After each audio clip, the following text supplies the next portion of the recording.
sport, they better be aware of that. They scared of that. Of course, look at the ceiling. What up, Mr. Floyd? Yeah, it's Collinsville. And you're so glad to say that I'm a Kahok. I'm about to graduate. Yeah, you know what it is. Collinsville High School, a champions. Yeah, screaming that's us. And when we on top, boy, quit fussing. All around my town, everything is white and purple, white and purple, white and purple, white and purple. We shut it down for the school and the sports team. White and purple, white and purple, white and purple, white and purple. White and purple, yeah, I know you see it. You see the chaos and you tell yourself you wanna be it. I go to see it, yes, so I am a champ. I ran this game so long, I'm starting to get a stomach cramp. Class of 1, 2, but we're number 1. Shout out to all my juniors, yeah, you know we get it done. White and purple, you already know. It's little easy peasy and that boy lay low. Yeah, you know what it is. Collinsville High School, a champions.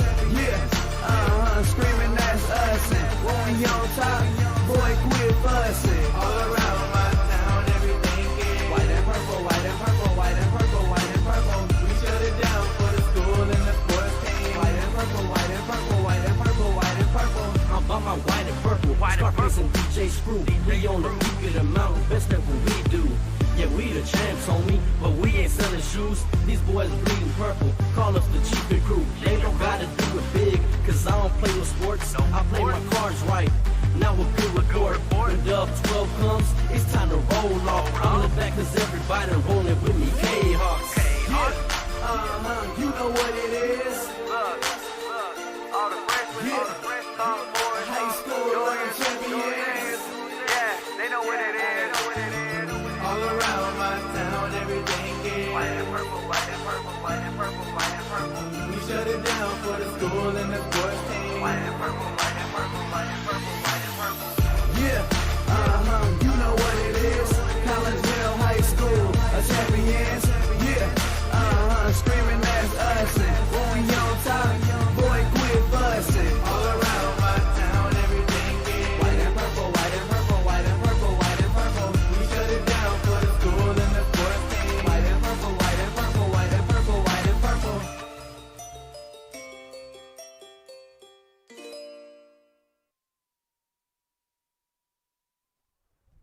And a very good afternoon, everyone, and welcome to Public Stadium here in Alton at Alton West Elementary School as we bring you week number 8 of the high school football season as your Collinsville Kahawks get ready to take on the Alton Marquette Explorers. I am Todd Duke, Chris Kettler alongside as well. And we welcome you to Alton, and we welcome you into the pregame show brought to you today by Chiropractic Works in Collinsville, owned and operated by Dr. Chris McCluskey. He and his crew are focused on helping as many people as possible live high-quality lives all through chiropractic care and wellness. You can visit Dr. McCluskey at Chiropractic Works in Collinsville at 410 Regency Center, just off of the Beltline Road in Collinsville. Give them a call at 343-3602 or online, chiropracticworkscollinsville.com.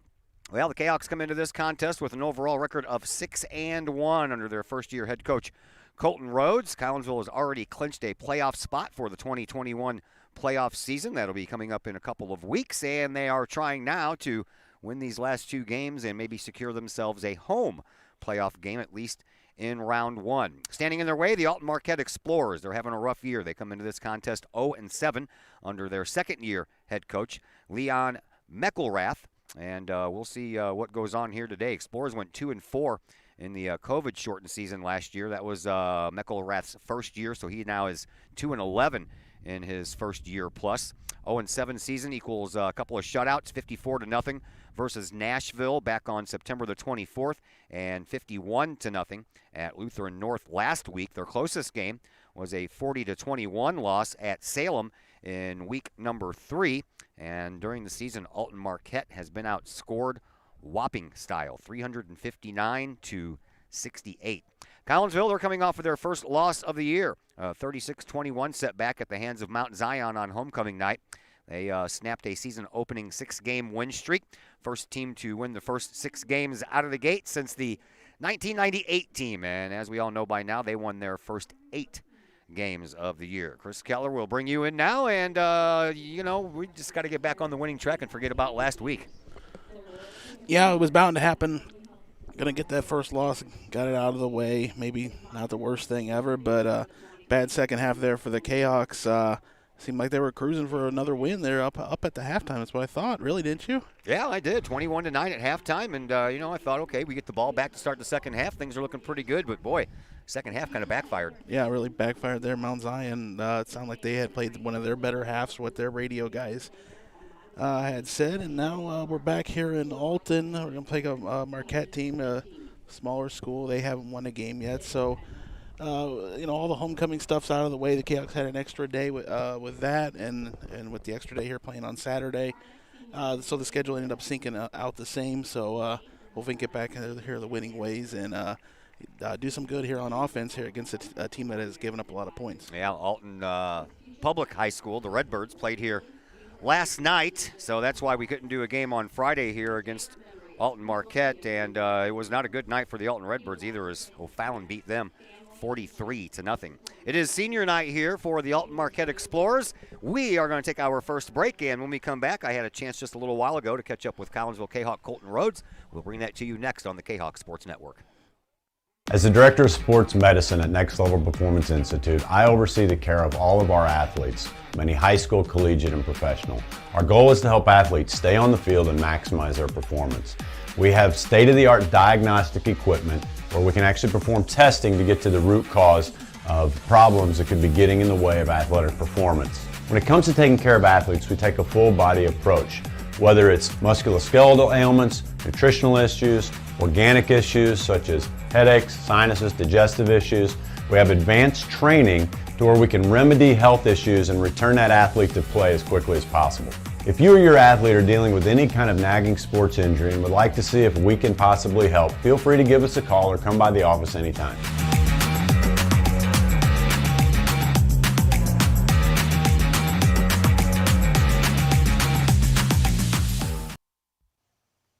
The Junior Service Club of Collinsville has been a proud supporter of KahokSports.com and the Kahok Sports Network from day one. Since 1934, the Junior Service Club of Collinsville has been providing women in the community an opportunity to make a difference with fundraisers and projects, all that go towards helping the needy in Collinsville.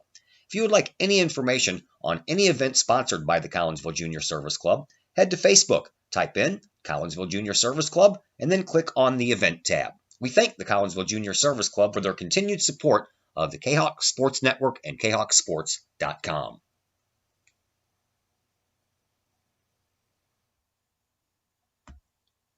Code 3 Barbecue Supply, home of Code 3 Spices, is first responder owned by proud Kahok alums. Located at 302 East Main Street, Code 3 Barbecue Supply is your home for one-of-a-kind everything barbecue headquarters, providing the best American-made barbecue grills, smokers, rubs, sauces, accessories, and cooking expertise from professional barbecue experts. Code 3 Spices provides award-winning rubs and sauces and donates 25 cents a unit sold to first responder and military organizations to aid the fallen and assist with suicide prevention and PTSD awareness. Stop on by. See the guys at Code 3 Barbecue Supply for all of your cooking and grilling needs. Code 3 Barbecue Supply, home of the Memphis in May first place world champion Patriot sauce. Learn more about their products and mission in giving back to those who serve at code3spices.com. At Chiropractic Works, our mission is to help as many people live as high quality of life for as long as possible without the use of drugs and surgery. We have state-of-the-art testing available to see if we think we might be able to help you with any health issues that you're dealing with. Whether it's neck pain, back pain, headache, sinus, allergies, numbness, tingling, shoulder, elbow, wrist, hip, knee, or ankle problems, we've helped many people solve these issues without the use of drugs and surgery. If you'd like to get to the root cause of your health problems, feel free to give us a call and schedule a consultation or a new patient exam to see if we think we might be able to help you.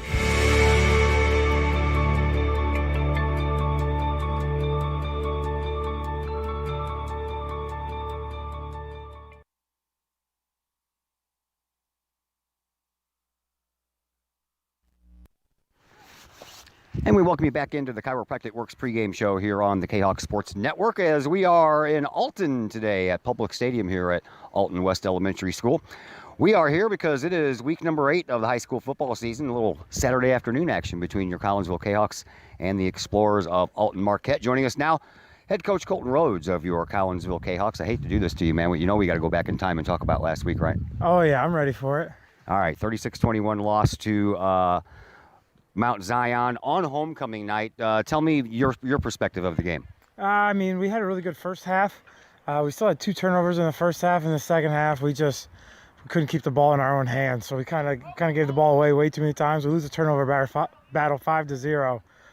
It's tough to win those games, and we still had a chance at the end. We score a touchdown or kick a field goal at the end. It's still a 1-score game, and we might get an onside kick, so who knows what happens. But hopefully we learn from those things, and we come back out today ready to go. Yeah, you mentioned 5 turnovers in one game, man. I don't care what level you're playing at. You turn the ball over 5 times in one game, it's going to be tough to win. Oh, yeah, absolutely. And we talked about it. I mean, we just got to be better with the ball. We haven't turned the ball over much all year, and then last game, for some reason, we just didn't take care of it. And hopefully we will learn from those types of mistakes, and we continue to grow as a team from them. How about the halftime adjustments in that game? Because football is always a game of adjustments. You guys put some points up in the first half, but you got blanked in the second half. So were your adjustments not as good as their adjustments? No, they did. They definitely made some good adjustments to slow down our running game, but our passing game was there. We had a bunch of routes that were open. We just either missed them, we didn't look to them, whatever it may be, we didn't catch them. Like, there's just a bunch of things that happened to us that just didn't go in our favor. And then on ones that we had guys open, we maybe chose the wrong guy, got a pick. It's going to happen to us every once in a while. I'm glad it happened to us in week 7 and not later on this year.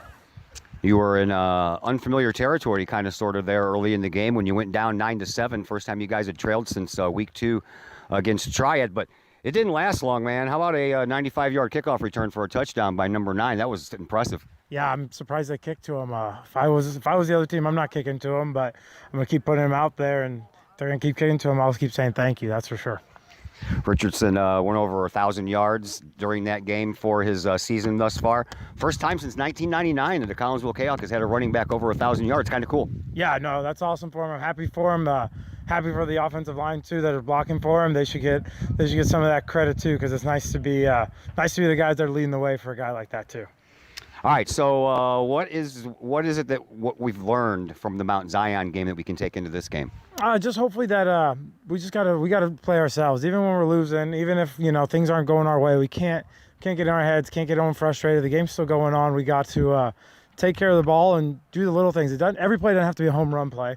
If you get 5 yards, because there's some plays that are be 5 yards that are open, and we take those instead of trying to go deep, then we're gonna stay in that ball game. So hopefully we learn that, and we just continue to fight for each other every week here on out. You guys have been pretty impressive during 3rd down and longs and 4th downs. You've turned some of those plays into touchdowns, but I'm guessing that you don't want to be in those situations. No, definitely not. Our goal is to, if I tell the kids every time, if you can give me 5 yards of play, I'm happy. So if we can start doing that, not getting in 1st and long or 2nd and long, or getting a penalty on 1st down with a hold or what have you, it's a lot easier to get down there and move the chains when it's 3rd and 3 instead of 3rd and 9 or even further. How did you spend your Friday night with no football? Went out to eat with my wife, and then I went home and watched some film for today and sat there like wishing I was under the lights, because there's nothing better than Friday night lights, but we'll settle for Saturday as long as we get to have the game in, so we'll take that. All right, you got to watch some film on Alton Marquette. What do you know about them, and how can you win this game? So right now they're 0-7, but that doesn't mean they're not going to come out here and fight. It's senior night. Every team always brings it on senior night. So, but they're going to run some different offensive sets that we really haven't seen so much this year. But our defense is going to be ready to slow them down, and then that's going to be our game plan today. Slow down their offense, and then keep doing what we do on offense. Get the ball to Jerry and get the ball to our other playmakers. Thanks for the visit, Coach. Good luck. No problem. Thank you. That is Colton Rhodes, your Collinsville Kahawk head coach. We will take a break here on the Chiropractic Works pregame show. When we come back, we'll throw the starters at you and some more names and more numbers. All that and more coming up on the Kahawk Sports Network. At Chiropractic Works, our mission is to help as many people live as high quality of life for as long as possible without the use of drugs and surgery. We have state-of-the-art testing available to see if we think we might be able to help you with any health issues that you're dealing with. Whether it's neck pain, back pain, headache, sinus, allergies, numbness, tingling, shoulder, elbow, wrist, hip, knee, or ankle problems, we've helped many people solve these issues without the use of drugs and surgery. If you'd like to get to the root cause of your health problems, feel free to give us a call and schedule a consultation or a new patient exam to see if we think we might be able to help you.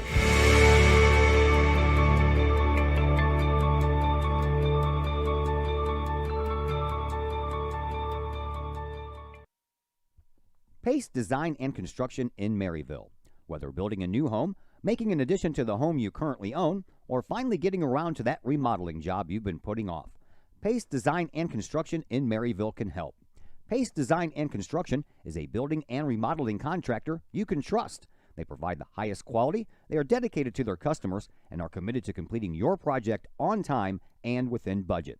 Pace Design and Construction in Maryville. Give them a call at 618-407-5466, online at pacedesignconstruct.com, or on Facebook at Pace Construction Design. Hi, Purple and White fans. This is Dan Mode, class of 1989. I'm with New American Funding. Myself and New American Funding are proud sponsors of Kahok Athletics.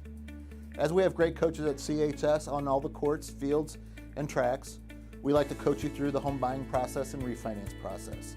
If there's ever anything we can do, I can be reached at 618-973-5343 or www.danmodeloans.com. Let's support our student athletes at CHS. They deserve the best. Thank you for your time, and go Kahawks.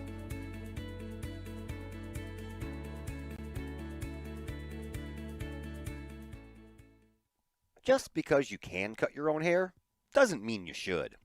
The Shop, a great place in Collinsville for men and boys haircuts, is where you should take your hair. The Shop is owned and operated by Collinsville High School graduates Danny Kress and Jody Neiman, and is located at 103 South Seminary Street in Uptown Collinsville.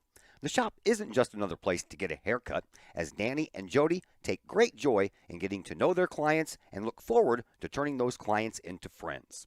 When you sit in a stylish chair at the Shop, Jody and Danny pride themselves on getting to know you well enough to say, the usual? So, men and boys, if you're tired of the same old cookie-cutter approach to haircuts, check out Danny and Jody at the Shop. You may just walk out with not only a fantastic cut, but you may also walk out with a friend. Or two. The Shop in Collinsville, 618-772-7175.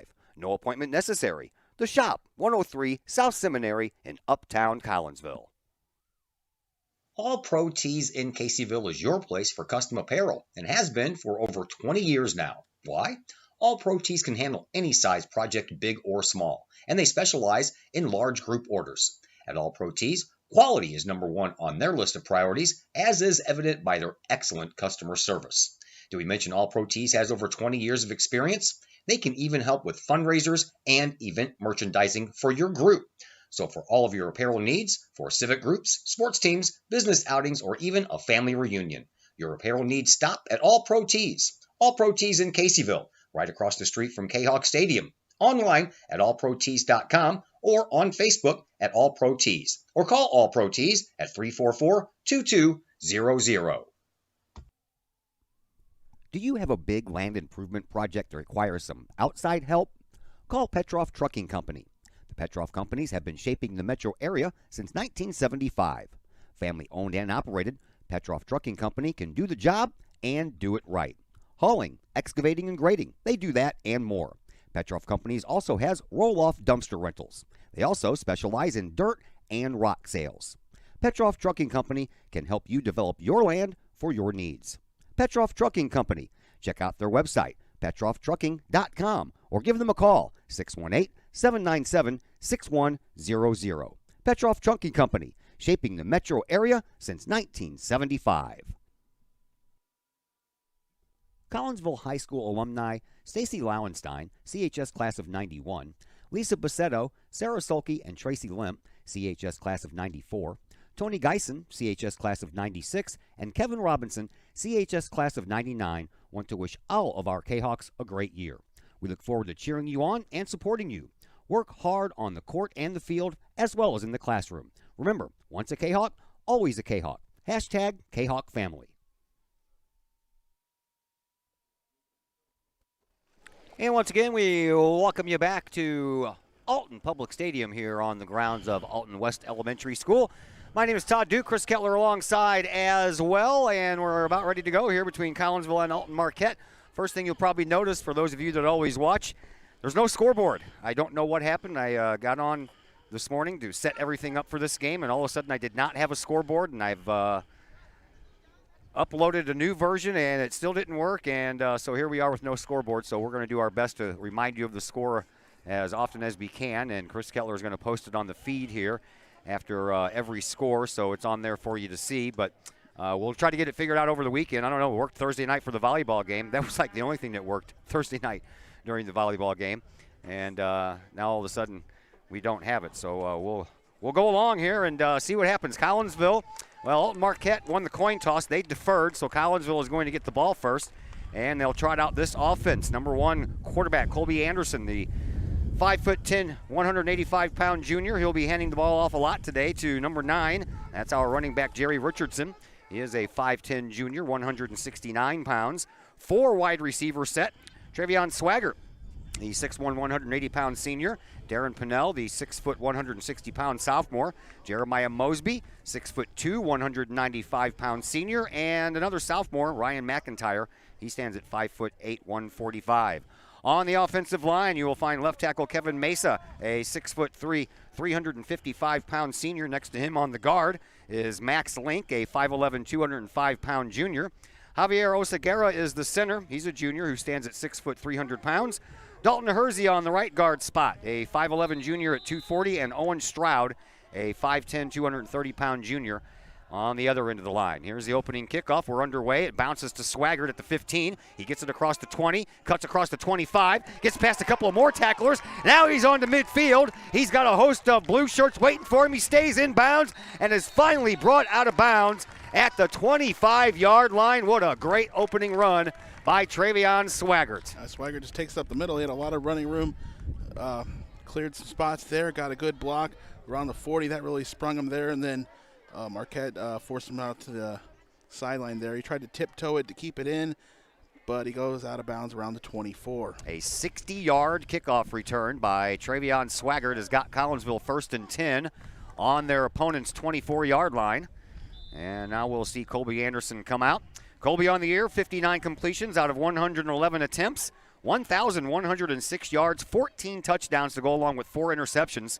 2 of those came last week, and he has a quarterback rating of 115.8. Here's a throw on the outline pass, and it's complete, and into the end zone. That's a touchdown. Oh, baby, Collinsville right off the bat. It's Jeremiah Mosby, and the Kahawks are on the board. This little out pass there to Mosby. McIntyre had the one block, and that was enough. Pretty much Mosby had all the running room he needed from there straight to the end zone, so it's just one long kickoff return and one play for the Kahawks to score in a grand total of 19 seconds. Yeah, 11:41 left to play here in the first. Here is Andrew Chai trying the extra point. He's been pretty good at this that year, and he's missed a couple. That was a bad snap, but Pinnell does a nice job of getting it down, but that was probably a little wobbly on the hold, and just like that, it clanks off of that left upright, and it's going to be 6-0 in favor of Collinsville. And just like that, we are already for our first commercial break of the afternoon. So we'll take a break, and we'll be back right after a timeout on the Kahok Sports Network.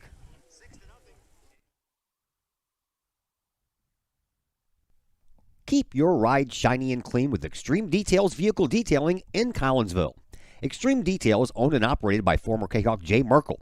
Jay and his crew at Extreme Details believe in the value of community and in helping their community hold the value of their vehicles with a sharp-looking, clean ride that you and your community can be proud of.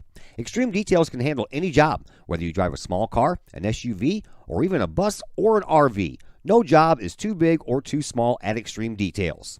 Extreme Details offers scratch and oxidation removal, and they vacuum every vehicle regardless of what package you choose. Cars, trucks, motorcycles, boats, and more. Plus, Extreme Details can handle fleet vehicles for your company. Call Jay and the gang at Extreme Details at 977-1224 or visit Extreme Details at 936 St. Louis Road in Collinsville. Check for periodic specials on the Extreme Details Facebook page. Put the shine in your ride with Extreme Details.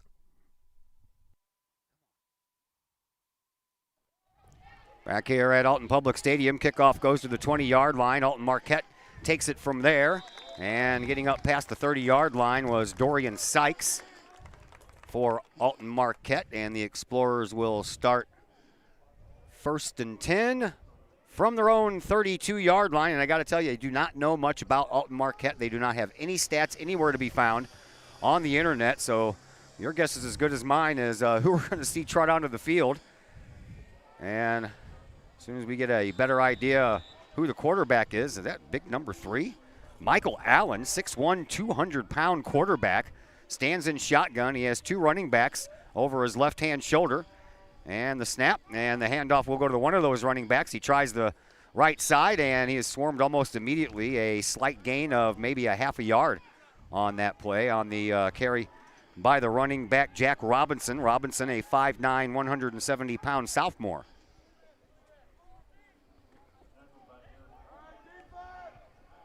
So 2nd down and 10. No gain on the play.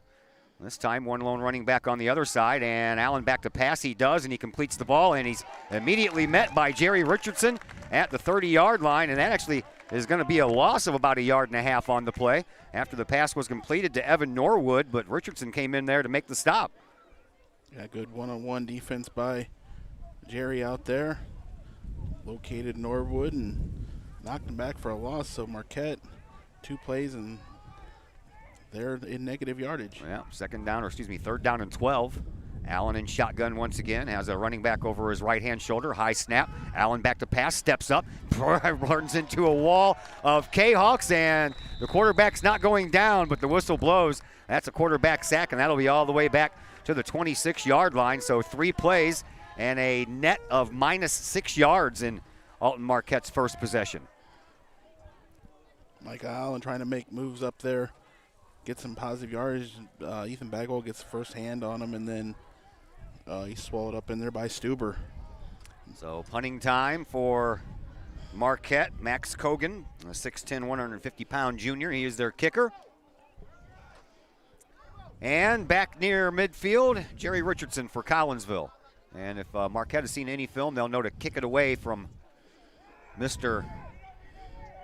Automatic down there for Collinsville, and they do. It rolls off to the sideline, goes out of bounds. Collinsville will have the ball 1st and 10 from their own 44-yard line in their second possession of this contest.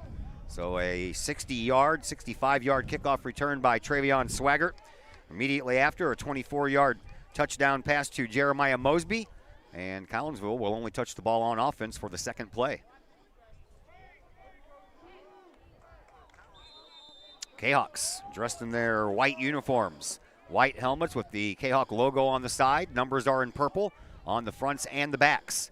As Anderson stands in shotgun, takes the snap, throws immediately to Swaggart on a sideline. Swaggart gets past one defender, gets past another, uses a stiff arm to turn nothing into something, and he gets about 4 yards on the play. Kahawks making that working that short side that time. Pinellas did get his block, but Swaggart had to make some moves on Hamburg of Marquette, but a gain of 5. Yeah. Alton Marquette, the home team here on their senior day festivities, dressed in all blue uniforms, trimmed in white.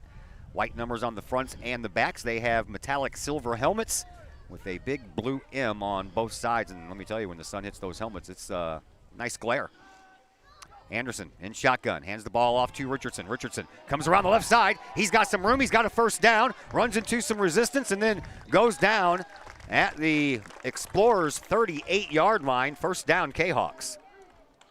Can't emphasize enough how Kevin Meza put that big block down at just the right time to give Richardson that chance to get to the outside and make that gain. Richardson does the rest. He's got good vision when he's out there on the field. He can see things and cut back in the other direction and turn a 5-yard gain into a 10-yard gain. Yeah, he tucked down there behind. I meant to say Phillips, and then he went to the outside. There's another pass to Swaggart. Swaggart gets about 8 yards before he's brought down at the 30, so it'll bring up a second down and about 2 to go for Collinsville to get a first down. Just all positive plays so far for the Kahawks. Good first down. Again, we have no scoreboard for you. I don't know what happened to it. It just decided to stop working, and I haven't had a chance to figure it out yet. Had to eat some breakfast, you know. Three wide receivers on the far, but back over here to the near side. Another pass to Swaggart. He fumbles the ball. He had enough for a first down. And then Alton Marquette comes away with the loose ball, and Collinsville suffers their 6th turnover in their last game plus, and that one hurts. Plenty of space to make the catch and get enough yards for a first down, and it's just one of them things. He just put the ball down on the ground, and he was about to be, and the unfortunate thing, he was getting wrapped up for the tackle when he lost the ball, so he couldn't backtrack there to get it, and Marquette recovered the ball first. Yeah, Swaggart is beside himself. He is upset at himself, and first thing that his quarterback Colby Anderson does is come over and puts an arm around his shoulder and says it'll be okay. Allen rolls out, throws the ball, has it complete, and he completes the ball to Norwood, and Norwood breaks out for some positive yardage, and for the first time today, Alton Marquette has got positive yardage. That probably puts them at about even for the game. After they lost 6 on their first drive, they gained 6 here. There's some working space there in the middle of the Kahok defense. Marquette's going to have to find that more often here to make that work and get some positive yards. Addison Tomaszek and Emerson Wiley line up as wide receivers for Marquette on the far side. On the near side here is Nathan Hamburg, and in shotgun is Michael Allen. He has one lone setback over his right-hand shoulder. Second down, here's the snap, and the handoff goes right up the middle. Collinsville puts up a little resistance, but eventually breaking through was Jack Robinson for some more positive yardage, and that's going to bring up a third down and about 1 to go for a first down for the Explorers. Dante Clark down there in the middle holds Marquette to the minimal gain. They're going to try to get this third down. Hamburg now lines up as the lone wide receiver on the far side. And again, Jack Robinson, the lone setback. This time he's over the left-hand shoulder of Allen. Third down and 1. Here's the snap. Allen back to pass. Throws down the middle, has the man open, and complete to Dorian Sykes. And Sykes makes it out to midfield before he's finally brought down. It'll be a first down for Alton Marquette at their own 49-yard line. First time moving the ball there for Alton. Once again, they find it down there in the middle of the Kahok defense.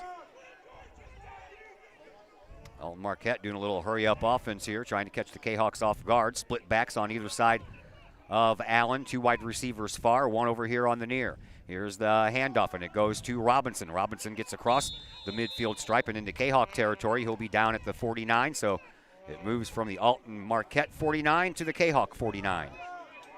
Slow developing there for Marquette. They're trying to bust the thing outside. Doesn't quite happen for them, but they get about 2 yards. Robinson now over the right-hand shoulder of Allen, and 2 wide receivers on the near, 1 on the far, opposite of the last formation. There's a fumble. Collinsville got it right at midfield. The Kahawks pick it up, I believe, if I'm not mistaken. That was Max Link who jumped on that ball immediately. Quarterback never secured it. Nope. And then he tried to flip it up, hoping his running back was still coming, and would just happen to land in his hands, and then Link jumps on it there, so we go 1 for 1 on the turnovers. Sure do. So a chance for Swaggart to go out there and forget about his turnover and turn this into a touchdown. Right, go out here and make a play and make up for it. And I would venture to say they'll probably throw it to him right now. Here's the snap. No, they're going to hand it off to Richardson. Richardson goes up the middle, carries a couple of players with him before he is finally brought down on a big hit by Matthew Dixon, 6'1", 265-pound senior lineman for Marquette. That was a big hit. That's a big hit, but hit back at the line of scrimmage pretty much was Jerry, and he still made it into a 3-yard gain. Into Explorer territory. Second down and about 7 to go for Collinsville from their opponent's 47-yard line. 3 wide receiver set on the far side, including Pinnell. Swaggart over here on the near side by himself. Richardson the lone setback. He takes the ball and he'll follow his big blocker up the middle, but he doesn't get much. Got about a yard. Going to bring up a third down and about 6 to go for a first down here for Collinsville. Some penetration in the backfield there by Marquette is what really limited that there. Richardson went to follow his blocks, but he got brought down from behind. So Ryan McIntyre, Jeremiah Mosby, wide receivers on the far side, but Alton Marquette calls a timeout, so we will take a timeout as well. If I can see my screen, I can't see anything here, man. I love bright sunshine, except for when I'm broadcasting, doing a live stream outdoors. That's a little bit on the rough side, but a timeout on the field. We'll be back in just a moment here on the Kahawk Sports Network.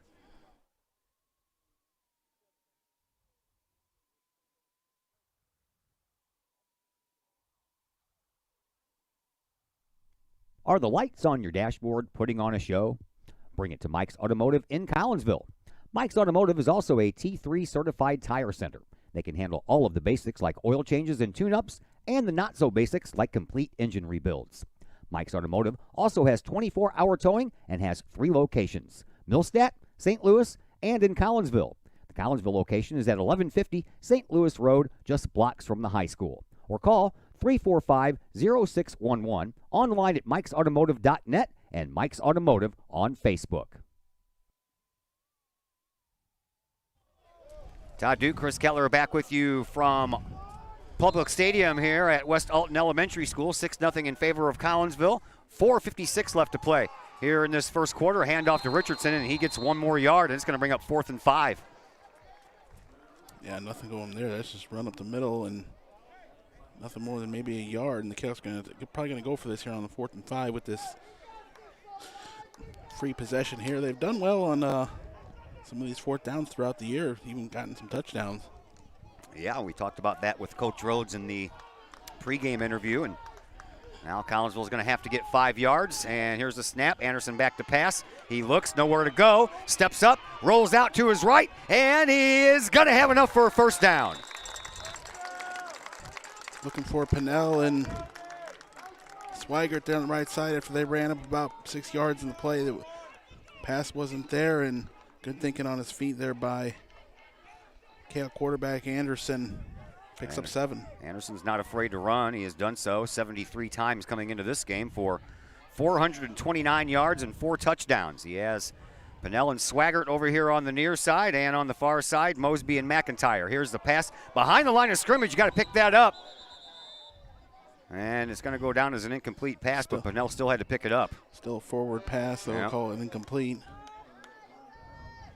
So things aren't so rosy right now for Collinsville since their touchdown to start this game off with. They've had some struggles. Turnover. They got that turnover back, which is this possession right here, but they're having trouble moving the ball. 2nd down and 10 from the Explorers' 38-yard line. 3 wide receiver set on the left side. Richardson the lone setback, and it's a fake handoff to him. Anderson tries that left side and then runs right into Logan Sternickel, and Sternickel took him down, and that's no gain. Now about a yard maybe. Man. Seemed to have a lane there to gain about maybe 3 or 4 yards, but Anderson wanted to cut it farther to the outside, and Sternickel keyed in on Anderson there, made the tackle, and held him to nothing there. Yeah, if he would have took a quick right turn up the field, he probably would have gotten some more positive yardage other than the 1 yard that he does have. It all don't have to be the big play. At least get something more positive. 3 or 4 is better than 1, right? 3rd and 9. Anderson going back to pass. Looks down the middle. Has Pinnell wide open, and then Pinnell gets his head taken off. No flag on the play, but boy, oh boy, that was dangerous. 1st down. High clothesline for a tackle. Yeah. Pinnell does get the 1st down. Still secures the ball, and it's good to go. 3 minutes and 12 seconds left to play here in this first quarter. 6-0 in favor of Collinsville on a 1-play drive after a 65-yard kickoff return by Travion Swigert. Anderson hit Mosby with a 24-yard touchdown pass, and the extra point clanked off of the left upright. That's why we stand at 6-0. Same formation, 2 wide receivers on either side of the formation. Now Pinnell comes into motion, and we're going to have a false start against Collinsville. Coach going to call timeout following that. Sure is. He's not happy about some things that are going on out here with his team, so another timeout on the field. Each team has used 1. We'll take a break, and we'll be back here in just a little bit on the Kahok Sports Network.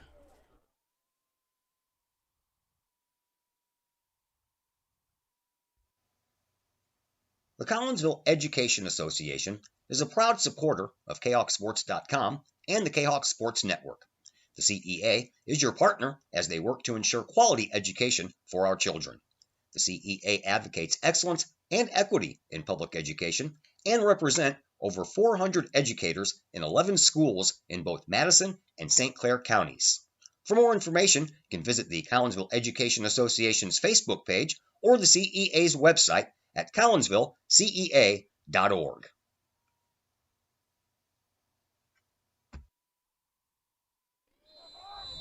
Back here at Alton Public Stadium.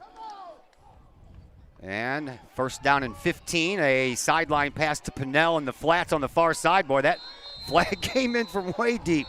That referee was standing back in the end zone and threw that flag 30 yards. Not much going there on that play either for Collinsville. No, they completed it to Pinnell there. Just no running room to make anything work there. Marquette doing a good job on their blocks, and Kahok committed a penalty. Second penalty in a row for Collinsville. They were already looking at 1st and 15. Now they're going to be looking at first down and even longer than that.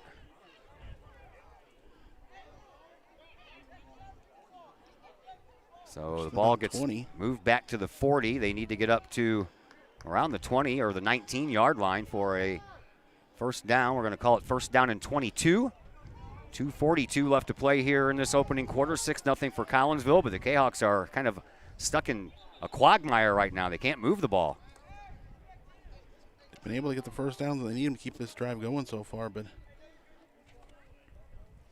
it's been tough. Penalties and the earlier turnover after the great start on scoring on the first play. It's been tough sledding here for the offense, that's for sure. Now they're going to move the ball back even farther to the 38. Another 2 yards. So it's a 1st and 24 now for Collinsville. I'd like to see him open it up here and take a shot downfield. Here's the snap. Anderson keeps it, and he's following his big blocker up the middle. Has some room. Hold on to the ball, please. I'll tell you what, that was a nice lane to follow. Kevin Mesa behind him. He's a big boy. Yeah, they bring Mesa around the other side, so then you got basically both big guys, Phillips and Mesa, blocking on that one side. And go from 1st and 24 to about 2nd and 15 to take that good positive play. Both Mesa and Phillips 6'3". Phillips 326 pounds, Mesa 355. So a little bit of offensive push there for Collinsville, but they still have a long way to go. 2nd down and 15 from the 33-yard line. Here's a snap, and Richardson takes the ball up the middle, and he has a little success, but very little. He gains about 3 on the play. Going to bring up a 3rd down and long. 3rd down and manageable. About 11. So another big 3rd down and long yardage situation here for Collinsville with 1:40 left to play here in this first quarter. In case you were thinking this was going to be some kind of a big blowout versus an 0-7 team, well, it looked like it at the beginning with a 65-yard kickoff return and then one play later a touchdown, but since then, not so much. Anderson back to pass, throws it, and over the shoulder of Travion Swaggart. That's going to bring up 4th down, and we'll see how the Kahawks want to play this one. Just overthrew him. Yep. Swaggart had enough space between him and the defenders down there. The pass is on. Swaggart drags that in, pulls that in, and takes a couple steps the last 3 yards and goes in the end zone. It'll be 4th down here for the Kahawks. And it looks like Collinsville is going to go for it here on 4th down and long. 4th down and 11, ball on the Explorers' 29-yard line. And the Kahawks need 11 yards to pick up a first down. Wide receivers on either side of the formation, 2 each. Richardson the lone setback, and Anderson trying to draw him offside, and he did. There's another 5 yards. That'll help. That will definitely help. Yeah, 2 Marquette players were the possible culprits there, stepping into the neutral zone. Once you penetrate that neutral zone in high school, it's automatic penalty. Unlike in the NFL, where the defense can reset back if they get the opportunity to. So a 4th and 11 turns into a 4th and 6, much more manageable. Here's a snap. Anderson back to pass. Throws it, and he overthrows Swaggart once again. And Alton Marquette will take over on downs. Things are out of sync, man. I think you're going to have Pinnell run that post route more. He was going to pretty much be wide open. They look more to the sideline there for Swaggart there, and the pass is overthrown. He had to have a little more time than that just to fire that one out there that quickly, wouldn't you think? Yeah. If he wouldn't have overthrown Swaggart would have came down with it. Probably wouldn't have gained any yardage afterwards, but he would have gotten the first down. The Kahawks did move the ball about 26 yards, but it was a lot of tough going there for those yardage here, and Marquette will set up here back near their own 20. Michael Allen in shotgun again for the Explorers. 2 wide receivers on the far, 1 on the near. And the snap. Allen's going to go back to pass. He looks over here to the near side sideline. He's got a man open, but he overthrew his intended receiver, Nathan Hamburg, as Darren Pinnell was there with the coverage step by step. 1:16 left to play here in this opening quarter. 6-0 in favor of Collinsville. And that touchdown seemed like forever ago. Got a flag down here around the 20. Chop block. Personal foul. It's a chop block against Alton Marquette, so that one's coming back. Yeah, you'll go ahead and push him back here. Oh, yeah, that's a 15-yard penalty. Give him the down back, though, but edging back here towards the goal line, and first and 25 from the 12-ish. Yeah. Take that every day. Now 2 running backs in the backfield, both of them over the right-hand shoulder of Allen. Here's the snap. Allen hands the ball off to Jackson. Jackson tries up the middle, not a lot of room, and then he moves over to the right a little bit, got a little bit more room, and gained about 2 yards on the play. So the line of scrimmage will go from the 12 to the 14. Coming up on a minute to go here in this first quarter.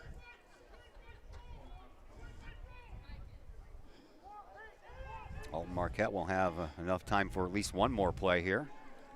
Second down and 21. Allen, same formation with the 2 running backs over his right shoulder. And Allen's going to keep the ball and lumber that big body around, and he'll have a little bit of success as he makes his way up to the 19-yard line, but that's going to be well short of the first down and even well short of the original line of scrimmage. Clock continues to run, 25 seconds left. And they don't have to run a play if they don't want to, but Collinsville's got an injured player down. So we do have a timeout on the field, and Mondre Kroom is the injured Kahok. So that'll stop the clock with 23 seconds left.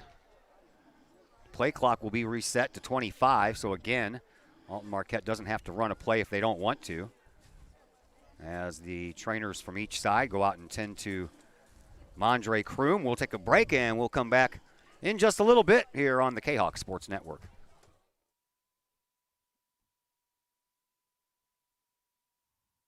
Your home is where you feel happy, safe, and secure. So if you see signs of foundation problems like cracks or uneven floors, worrying is natural, and getting it fixed is crucial. Woods Basement Systems understands. We've been solving foundation worries since 1986. Woods experts have the training and equipment to make permanent repairs. So stop worrying, because with Woods, it's fixed forever. Foundation problems don't get better with time, they get better with Woods, the all things basement-y experts. Call or go to woodsbasementsystems.com today.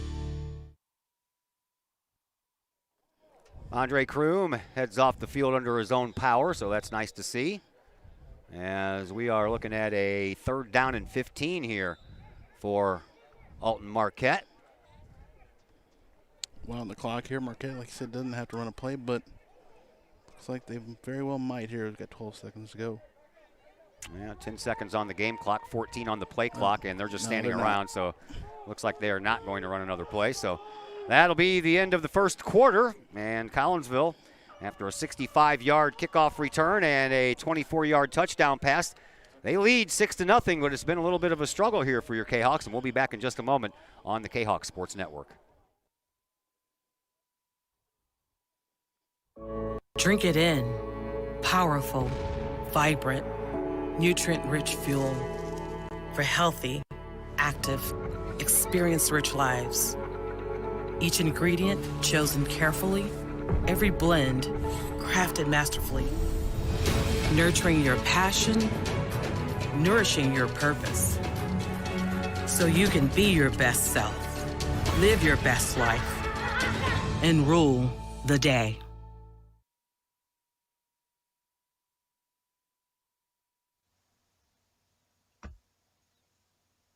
Pack Mail of Collinsville, locally owned and operated by Ryan Combs. Pack Mail can ship anything, anywhere. They treat you like a neighbor because, well, you are a neighbor. Pack Mail offers shipping materials and containers, private mailboxes, as well as climate-controlled self-storage. Visit Pack Mail at 407 Beltline Road in Collinsville. Online, WeShipSt.Louis.com or call Pack Mail at 346-4884.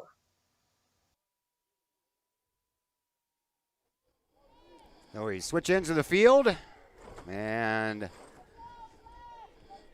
12 more minutes put up on the clock. And still a 3rd down and 15 for the Alton Marquette Explorers. Ball sitting on their own 19-yard line, so they need a big play here on 3rd down. Michael Allen in shotgun. And it looks like he has Logan Sternickel now as his running back, but Allen goes back to pass. He looks, throws it down the middle, and it's picked off by Colby Anderson at midfield. Collinsville will take over from there. Well, there you go. Marquette trying to air the ball out. That hasn't worked out for them. They hadn't connected, overthrew it.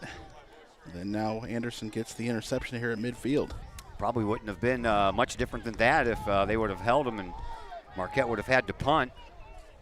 Yeah, might have been a little more interested in the punt because the wind would have been in their face slightly, as much as it possibly could be in this bowl.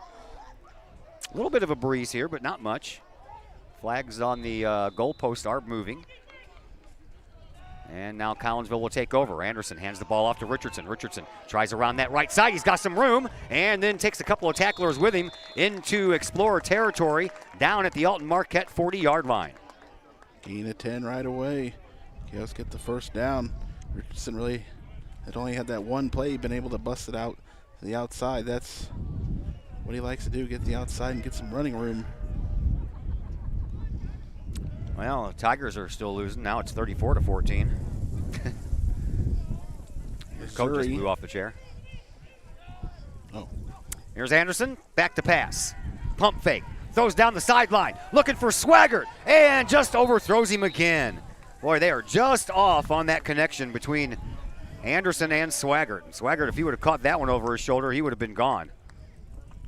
They weren't too much off on that one. Marquette really bit on that pump fake, like you called it.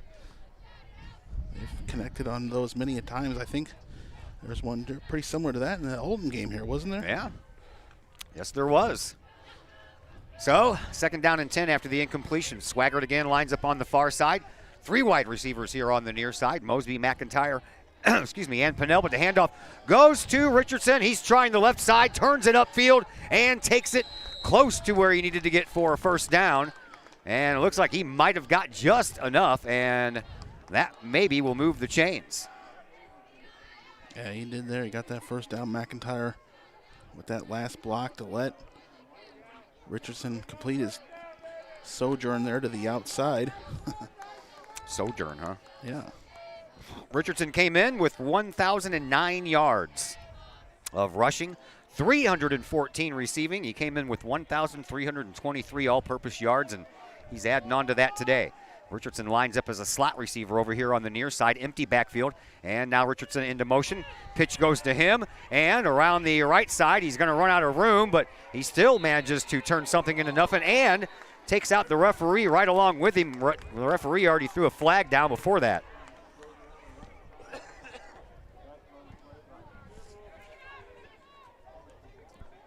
Going to get the Canucks on holding on that one. Yeah, I believe that was the initial on the outside. Pinnell tried to throw up his hands like I didn't do that. Yeah, but once you throw up your hands, you already admitted guilt. So after the penalty yardage marked off, it'll bring up a 1st down and 20. Well, they're going to mark it back down at the 38-yard line, so it'll be a 1st and 18. So that was actually pretty much later in the play there, almost at the very end. Yeah. Because they gave him the couple yards he gained, then move it back. Got to get up to the 24 1st down. It's a keeper by Anderson. Now he's going to swing it around the left side. He's being chased, and he'll run it out of bounds, and then another late flag comes in. And that may have been an illegal block in the back. I don't know. It was thrown by the back judge. The side judge didn't throw anything. I thought for a minute it was a late hit out of bounds. Well, we'll find out. It's going to be a holding call against Collinsville again. Collinsville just killing themselves with Yeah, all they these are. penalties. Actually going to not lose many yards because the hold was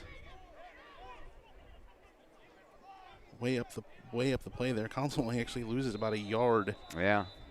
But they lose. They First lose down the again, game. though. Yeah, that much going for them. At least it's continuing to be first down, and you've got 3 plays or 4 to pick up this 20 yards that you need, 19 to be exact. Now Mosby lines up as the lone wide receiver here on this side, 3 of them on the other side. Richardson the lone setback. Here's the snap. Richardson takes the handoff and tries that left side, has some room, and he gets up to the 30 and over to the 35, or excuse me, the 25-yard line, and he's finally brought out of bounds there. So pickup of 14 on the play, and Collinsville now looking at a 2nd down and 5.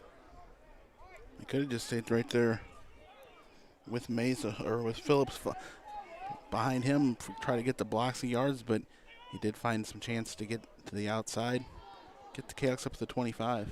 9:55 to go here in this first half, 6-0 in favor of Collinsville. In case you're just joining us, we lost our scoreboard, so we'll do our best to keep you up to date on the score. 2 wide receivers on either side, and Anderson back to pass, looks down, and he keeps on overthrowing everybody. Except for that touchdown pass to Mosby, he has overthrown just about everybody here today. Overthrown on any of the passes down the field, and some of the shorter ones have been down on the ground, so one way or the other, Anderson just has not been able to connect on them. Wow, having a rough day with the right arm, huh? Richardson came into this game. We told you about the 1,009 yards, 11 touchdowns on the ground, and 3 touchdowns via the pass. Here is Anderson. He's going to keep it, then he's going to pitch it out at the last moment to Anderson. To Richardson. Richardson up the sideline. First down and a lot more. They'll put him out of bounds at about the 5. It'll be 1st and goal, Kahawks, from the Alton Marquette 5-yard line. Well, option play there. Richardson following Anderson behind the last-second pitch. Tried to dive for the end zone, but he goes out of bounds at the 5. Kahawks are set up nice here to try to get this 2nd score. 9:42 left to play here in this first half after Richardson taken out of bounds, stops the clock. And Collinsville looking for another touchdown here. They bring Mosby and McIntyre out here as wide receivers on the near side. Pinnell and Swaggart on the far. Here is a Anderson keeper. He goes right up the middle, and he gets thrown forward, and he'll be down at about the 2-yard line after a big throw forward there by the linebacker, Carter Dennis, for Alton Marquette. Dennis, Anderson was going one way, and Carter Dennis threw him back the other way and resulted in about a gain of about 2. 2nd down and goal. Ball on the 3-yard line for Collinsville. Swaggart, the lone wide receiver on the far side, 3 on the near. And Richardson stands over Anderson's left-hand shoulder. He gets the handoff, does Richardson. And he's got a big blocker in front of him, and he's in for a touchdown. All you have to do is follow the 355-pound Kevin Mesa into the end zone, and Collinsville gets their 2nd touchdown of the afternoon. That's exactly what he did. Gets the 3 yards for the touchdown. Finally get that 2nd score. Took nearly a whole quarter. Kahawks turned the ball over and had that clunky possession there. Now we're looking for one more guy that needs to be out here for. Yeah, a latecomer. And Gordon will come on out. He'll block this left side here, and the last kick was wide left and hit the outside of the post. Ball is, nope, got a whistle on the play. Elwin looked like it was going to be wide left anyway, didn't it? Offsides against Marquette. Take that one on the. And coach now is going to say we're going to go for 2. We're going to go for 2 to try to make up for that missed first extra point. So you're going to give them half the distance to the goal line, and that'll be down at the 1-yard line. So the Kahawks will try to punch it in from the 1 and pick up the 2-point conversion to make it 14-0. Just punched it in from 3 yards out here. This is just yard and a half. And like you said, it looked like it was going to go wide again. Watch going on the side with Kevin Mesa on it all the way over there on that right side. They're going to try the other side this time. Anderson, he throws in the back of the end zone, and I thought for a minute there was going to be a little holding penalty called there because it looked like Pinnell was held up and couldn't quite get to the ball. They're calling holding on the Kahawks. Doesn't matter. It's no good anyway. So no good on that 2-point try, and it's 12-0 in favor of Collinsville, and we'll be back in just a moment on the Kahok Sports Network. Plumbing or electrical problems? Is your AC or heater on the fritz? There are dozens of companies out there, but do you really know who you're letting in your home? Trust Tiger. Our technicians are clean-cut, drug-free, and background checked. What other company can make this bold statement? Our 24-hour emergency service will ensure your plumbing, heating, AC, and electric are up and running no matter what time of day it is. Schedule your appointment today. Tiger Plumbing, Heating, Air Conditioning, and Electrical Services. We earn our stripes every day. Todd Duke, Chris Kettler back with you from Public Stadium here in Alton. Alton West Elementary School is where we are. They've been playing football at Alton Marquette since 1927. And coming into this game, they had 489 wins to go along with 353 losses and 14 ties over the 94-year period. They made it to the state semifinals in 1982 and 87. As Collinsville gets ready to kick off again. 1982 was under John Rogers. They won the semifinal 17-0 over Greenville, lost the championship game 17-6 to McNamara High School out of Kankakee. Here's a kickoff, and it's on the ground, and it's down at the 15-yard line as two Alton Marquette players came in to try to catch that ball, and number 11, Emerson Wiley, just jumped right in front of Nathan Hamburg, and that was almost a bad play for Alton Marquette. Hamburg was going to get it, and like I said, jumped in front of him there and allowed to get it. And like I said, this is probably a safe assumption that it's the first time Collinsville and Marquette have ever played. I think so. In football, and very well might be the only, because they're already off the schedule for next year. I was looking for the history, and there wasn't any. And yes, Coach Smith told us that they're already have requested to be dropped from next year's schedule. So the old athletic director back to work trying to find an opponent for next year, which I think he did. Yeah, I believe we have with the promise of some pizza. Have a home game next year on this week 8, because otherwise we'll be on the road three of the last 4, like we were at home 3 of the last 4 this year. Big Michael Allen back out in shotgun for the Marquette Explorers. He throws the ball, and he's got a completion over here to Hamburg, and then Hamburg gets wrapped up. Ball on the ground, and the Collinsville Kahawks have it. Yes, they do. Hamburg tried to stay alive, just kept trying to spin around, spin out of the tackle there, and Gordon comes out with the ball. He had no clue where it was when he lost it. I believe that Darren Pinnell was the one who caused the fumble with a nice ankle tackle. He then twisted the receiver around, and the ball came out, and then Gordon jumped on it. Second turnover for Marquette. Kahawks didn't score off of the last turnover. But they're set up nice here on the 21 doorstep of the red zone. 8:22 left to play here in this first half. 12-0 in favor of Collinsville, and the Kahawks looking for more.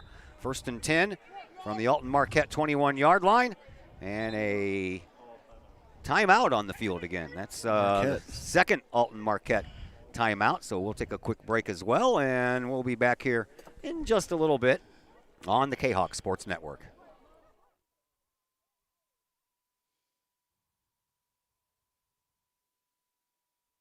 Got vinyl? Rich's Record Emporium on Main Street in Collinsville can take care of all of your vinyl needs and more. You can peruse through thousands of records, from country to hard-to-find jazz. And classic rock, it's always in stock at Rich's Record Emporium. Used vinyl by the hundreds, plus new releases by new artists as well as reissues by classic artists.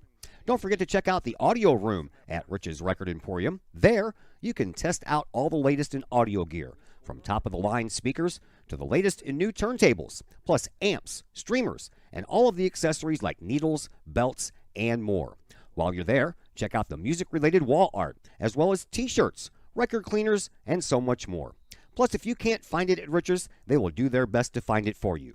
Come check out Collinsville's only record store, Rich's Record Emporium, 131 West Main Street in beautiful uptown Collinsville, 618-795-1333, online, richesrecordemporium.com. Gary Richardson on the carry from the 21, picked up a couple of yards, Gets it up to the 18-yard line. 8:03 left to play here in this first half. Collinsville leading 12-0. We don't know why, but the scoreboard says 18-0. It's like they just gave them some extra points. Or they're anticipating a touchdown. I don't know what's going on. Here's a snap, low one. Anderson back to pass. Throws it over to the far sideline. He's got a man open and up the sideline. Nice job on the catch and then turning it up the other way by Isaiah Gordon. Went lofted in the wind a little bit. Gordon had to go get it a couple steps up the field, but he did a fantastic job at getting it. Gets inside the 10 first and goal on the 8, and now the scoreboard has the correct score, 12-0 up there. Somebody probably got yelled at. Hey, man, what are you doing giving them extra points? 7:37 left to play here in this first half. Collinsville up 12-0, trying to tack on that 6 points and make it 18-0. As they spread the formation out. 2 wide receivers here on the near side, Mosby and McIntyre. Pennell goes in motion.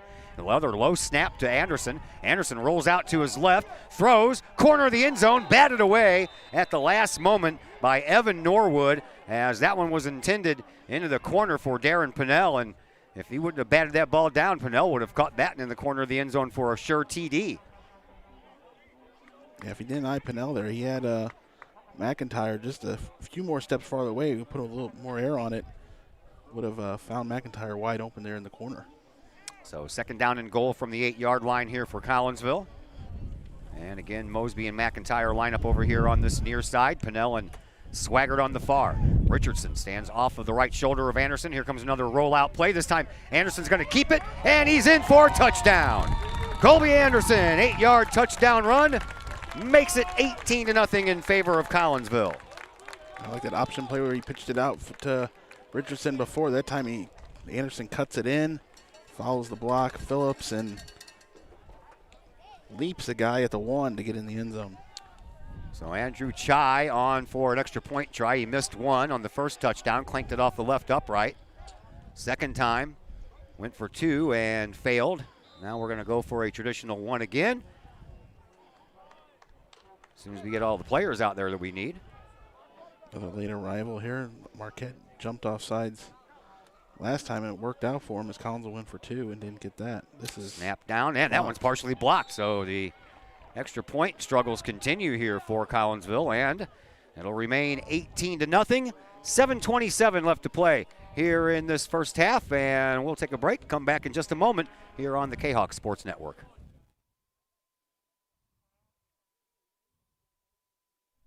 The Times-Tribune, Madison County's longest-running leading independent newspaper.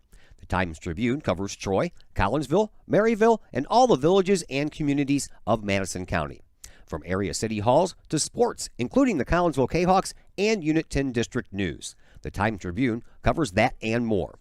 The Times-Tribune is a weekly hometown newspaper published every Thursday, and a 1-year subscription is only $40 for the printed and online editions.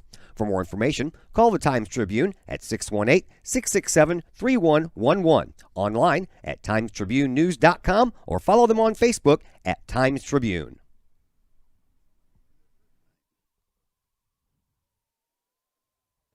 Todd Duke, Chris Keller back with you from Alton.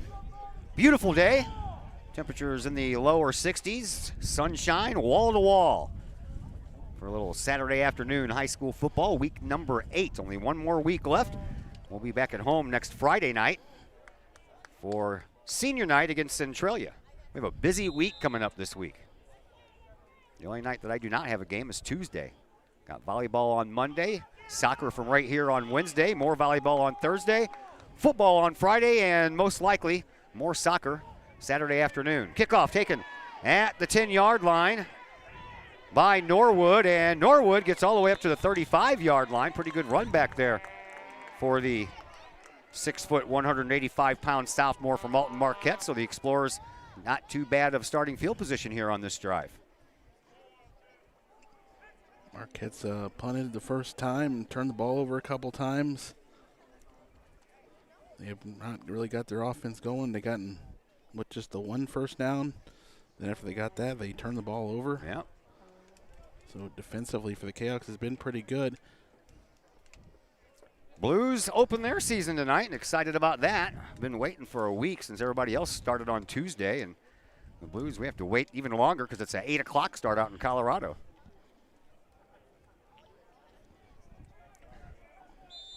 And they can beat Kroenke's team, right? Yes, sir. Any day I can get that, I'll take it. Here is Allen in shotgun. Takes the snap, goes back to pass, looks for a Hamburg, and he gets it right when Gordon got there, but a good completion. A gain of about 6 on the play to Nathan Hamburg.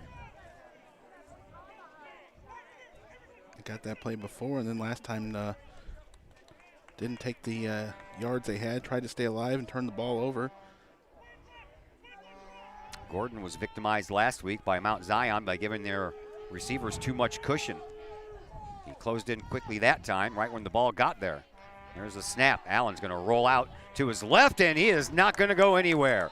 A tag team of tacklers, 3 Kahawks, helped to bring the big quarterback down. Ethan Bagwell was the main participant. Christian Smith also in there. This guy's coming up from the linebacker spot, chasing down the quarterback before he can get to the outside. Loss of about 6 on the play. That's going to bring up a 3rd down and 9. 3 wide receivers over here on the near side, 1 on the far side. 1 lone running back stands over the left-hand shoulder of Allen.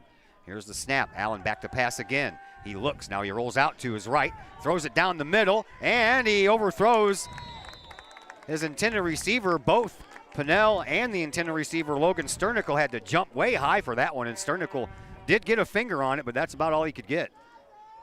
Slightly overthrown. He did just get a finger on it. Lucky for Pinnell, he didn't get burned there, jumping up in front of the receiver there to try to pick it off. They would have connected there. He would have had 40 yards east to the end zone. Yep. So 4th down and 9. Alton will bring out the punting unit, and Darren Pinnell is going to stand back at his own 40 to wait for this punt. Figure they're going to get Richardson off the field. That way maybe they'll kick it to Pinnell. Well, Collinsville goes offsides. No flags, no whistles. Flag? What's up with that? Here's Pinnell, catches it at the 38-yard line. Gets tugged down over that left-hand shoulder. Grabbing that jersey was Colton Roswell, 295-pound senior linebacker. And Pinnell got stopped in his tracks.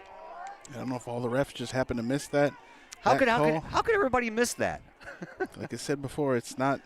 I mean, we'll take it, you know. It's not play on, because once you get that jump off sides on the defense, it's a dead ball there, and they would stop the play. No call there. Either they all missed it or it wasn't what we thought.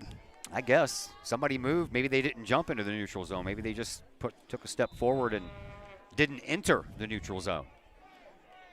At any rate, Collinsville gets the ball 1st and 10 from their own 38-yard line. Anderson in shotgun once again. Richardson is lone setback and a timeout. So Alton Marquette uses their final timeout here in this first half with 5:53 left to play. Here in quarter number 2, Collinsville up 18-0. Told you about Alton Marquette making it to the state semis in 82 and 87. Told you about the 82 team making it and lost to McNamara High School. 2nd place trophy. Only lost that year. They were 12-1 that year, and the only loss that year was in the state championship game. So they went into that game at 12-0 and lost their only loss of the year.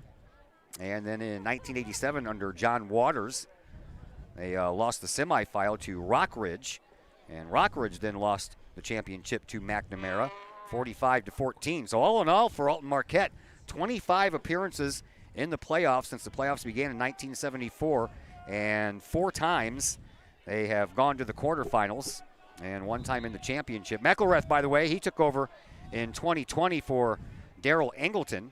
Angleton was here for 5 years, went 31-18, and qualified for the playoffs 4 times. Best season under Angleton was in 2017 when they went 8-2. Here's a handoff to Richardson. He jarts off the side, and then he sweeps away another would-be tackler. He's off to the races. No one's going to catch Richardson today, as Richardson runs off a 62-yard touchdown run, and Collinsville extends their lead to 24-0. All clean blocks there. Right, everybody did their job on that one, and then Richardson had all that running room for the last 40 yards. clear spaces down to get the touchdown, and second strike on their second touchdown, getting a touchdown on their first play of a possession for the Kahawks after scoring on the first play of the game. Let's see if we can figure out the extra point here. Yeah, that's the only thing that's been lacking. We're 0 for 3 so far on that. Chai can make them. Snap. Ball down. Kick is on the way, and this time it is good. 25-0 in favor of your Collinsville Kahawks. 5:41 left to play here in this first half. We'll take a break and come back for the ensuing kickoff here in just a moment on the Kahawk Sports Network.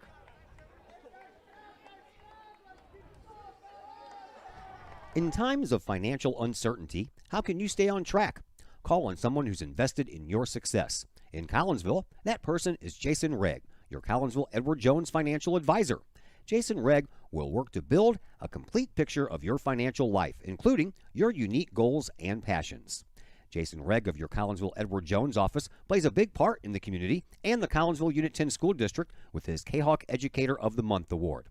To take care of the things along the path of you and your family's financial journey, call Jason Regg at the Collinsville Edward Jones office at 618-344-0252. Edward Jones, member SIPC.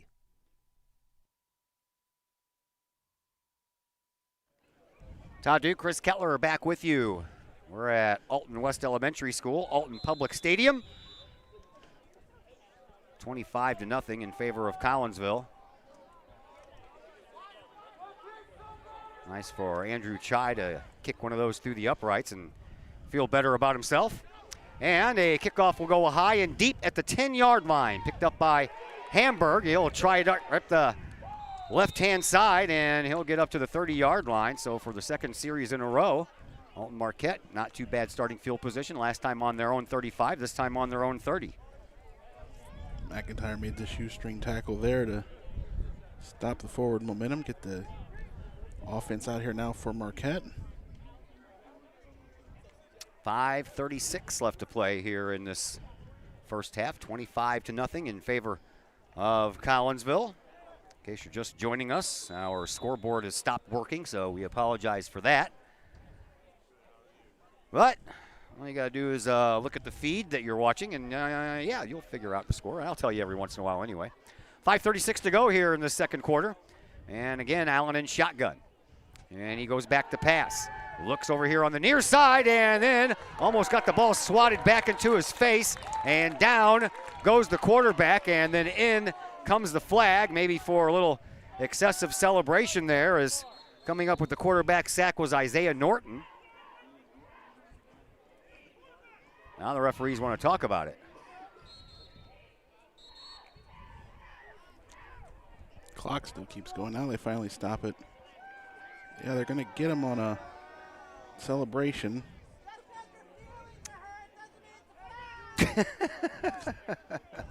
That was funny. Who said that? Potential comedian said it. Yeah. Just because your feelings are hurt doesn't mean it's a foul. So this is going to be probably the biggest gain of the day here for Marquette. That's a 15-yard penalty. Personal foul, 15-yard penalty. So the ball right in between the 49 and the 50. And it's a fresh set of downs here for Alton Marquette. Looks like they have lost their quarterback, Michael Allen, as Logan Sternickel, the backup quarterback, comes in. He stands in shotgun. And here's the snap. Sternickel back to pass. Throws a wobbly one down to the ground, incomplete.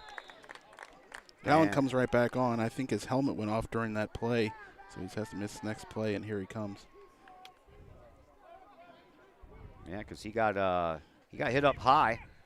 Luckily, he held onto the ball because he got hit high while he had his arm cocked back. So Allen is back out there.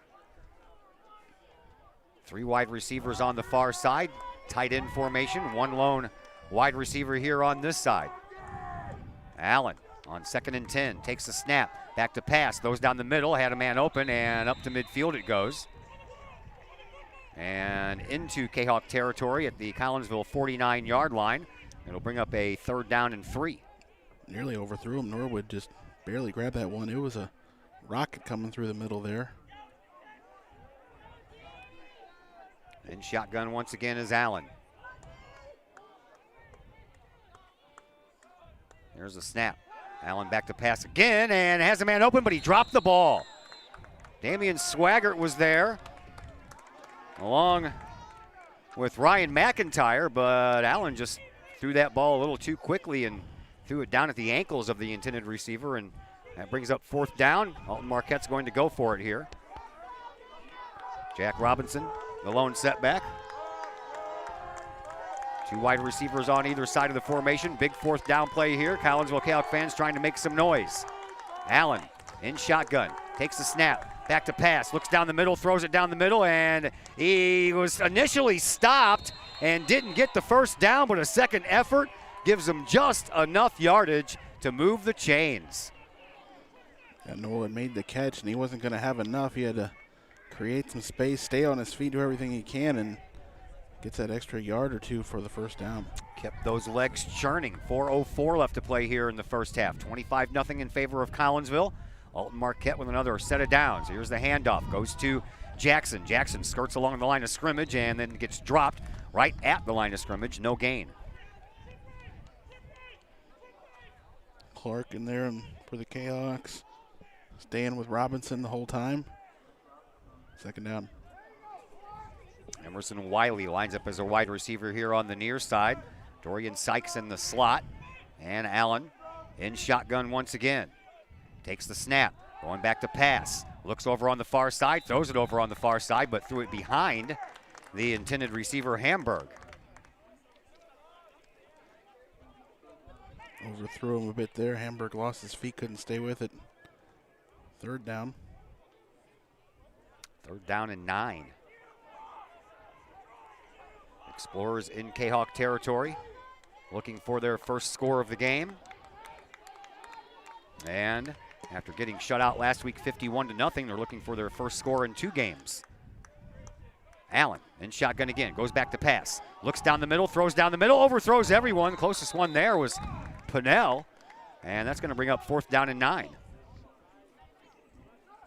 Defense closing in on Allen there, and so he just decided to sling it. 4th down. How's Marquette going to play this one? Looks like they might go with the punt. Yeah, that's what it looks like as they trot out Max Kogan, the 6'10", 150-pound junior kicker. And Pinnell is going to go back deep as the return man. So the Kahawks will get the ball back with 3:22 left to play with 1 timeout left. Pinnell stands back at his 15-yard line. Snap. A roll-out fake punt. That's not going to work out in their favor as a big takedown of the punter by Collinsville's Eric Stuber, and that didn't work out in the Explorers' favor at all. No, huge mistake there. I don't know if he was just going to roll out and try to buy some time, then kick it. We've seen that before, but Stuber stiffed it out, and I think the Kahawks have 2 timeouts. And Marquette has none, I thought. Yeah, that's what I thought too. Scoreboard has them each with 1. Each with 1. Yeah, I thought that Marquette used all 3 of theirs. I thought we only called the 1. Yeah, me too. But, you know. We'll see as we go along here. 3:16 to go in the second. Swaggart and Pinnell, they head over to the far side. Richardson will join them. Empty backfield. Richardson the slot receiver. McIntyre and Mosby over here on the near side.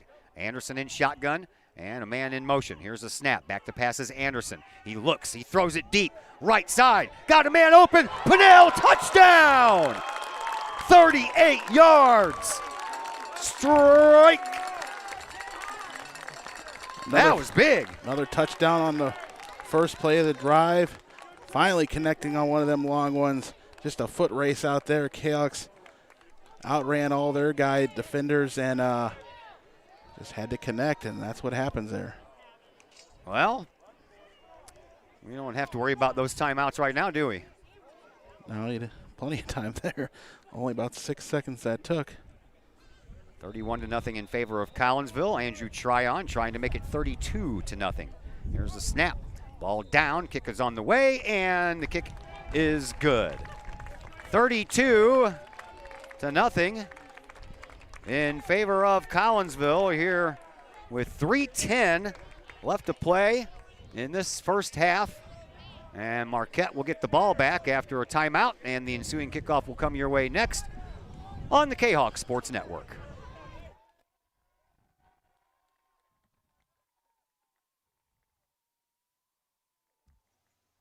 Brady Pest and Termite Management in Caseyville. Brady Pest and Termite Management is your local pest control source. The Midwest offers its fair share of pest problems, and Brady Pest and Termite Management is up to the challenge. Whether it's pesky rodents in the cold winter months or ants, spiders, and other pests in the warm months, Brady Pest and Termite is your solution. And termites? Brady Pest is tops in the Metro East in termite management. Do you have unwanted pests? Then call the best. Brady Pest and Termite Management in Caseyville. Call 343-1790 or on Facebook at Brady Pest and Termite.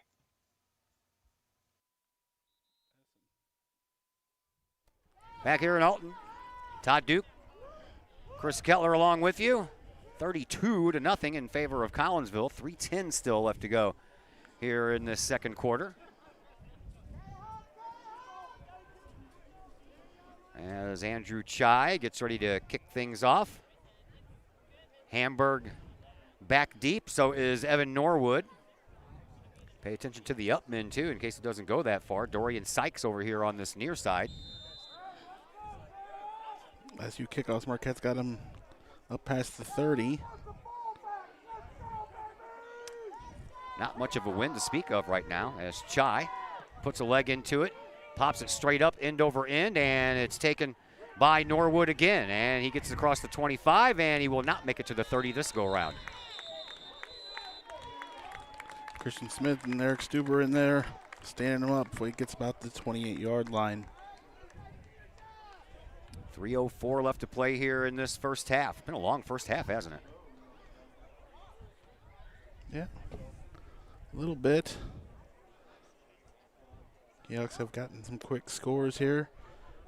Yeah, and that's good too, because for a while there, they looked like they were running some plays in quicksand or on a beach instead of on some flat AstroTurf. Yeah, but they got it all figured out, and they got things going in the right direction now. A turnover, and then they just all kind of put their heads down for the next possession too, but gotten out of that. Michael Allen remains in at quarterback for the Explorers, and he has Jack Robinson over his left-hand shoulder as the lone running back. Here's the snap, but it's going to be a keeper by Allen. He follows Jackson, flagging the play in the backfield. That'll be coming back on a hold.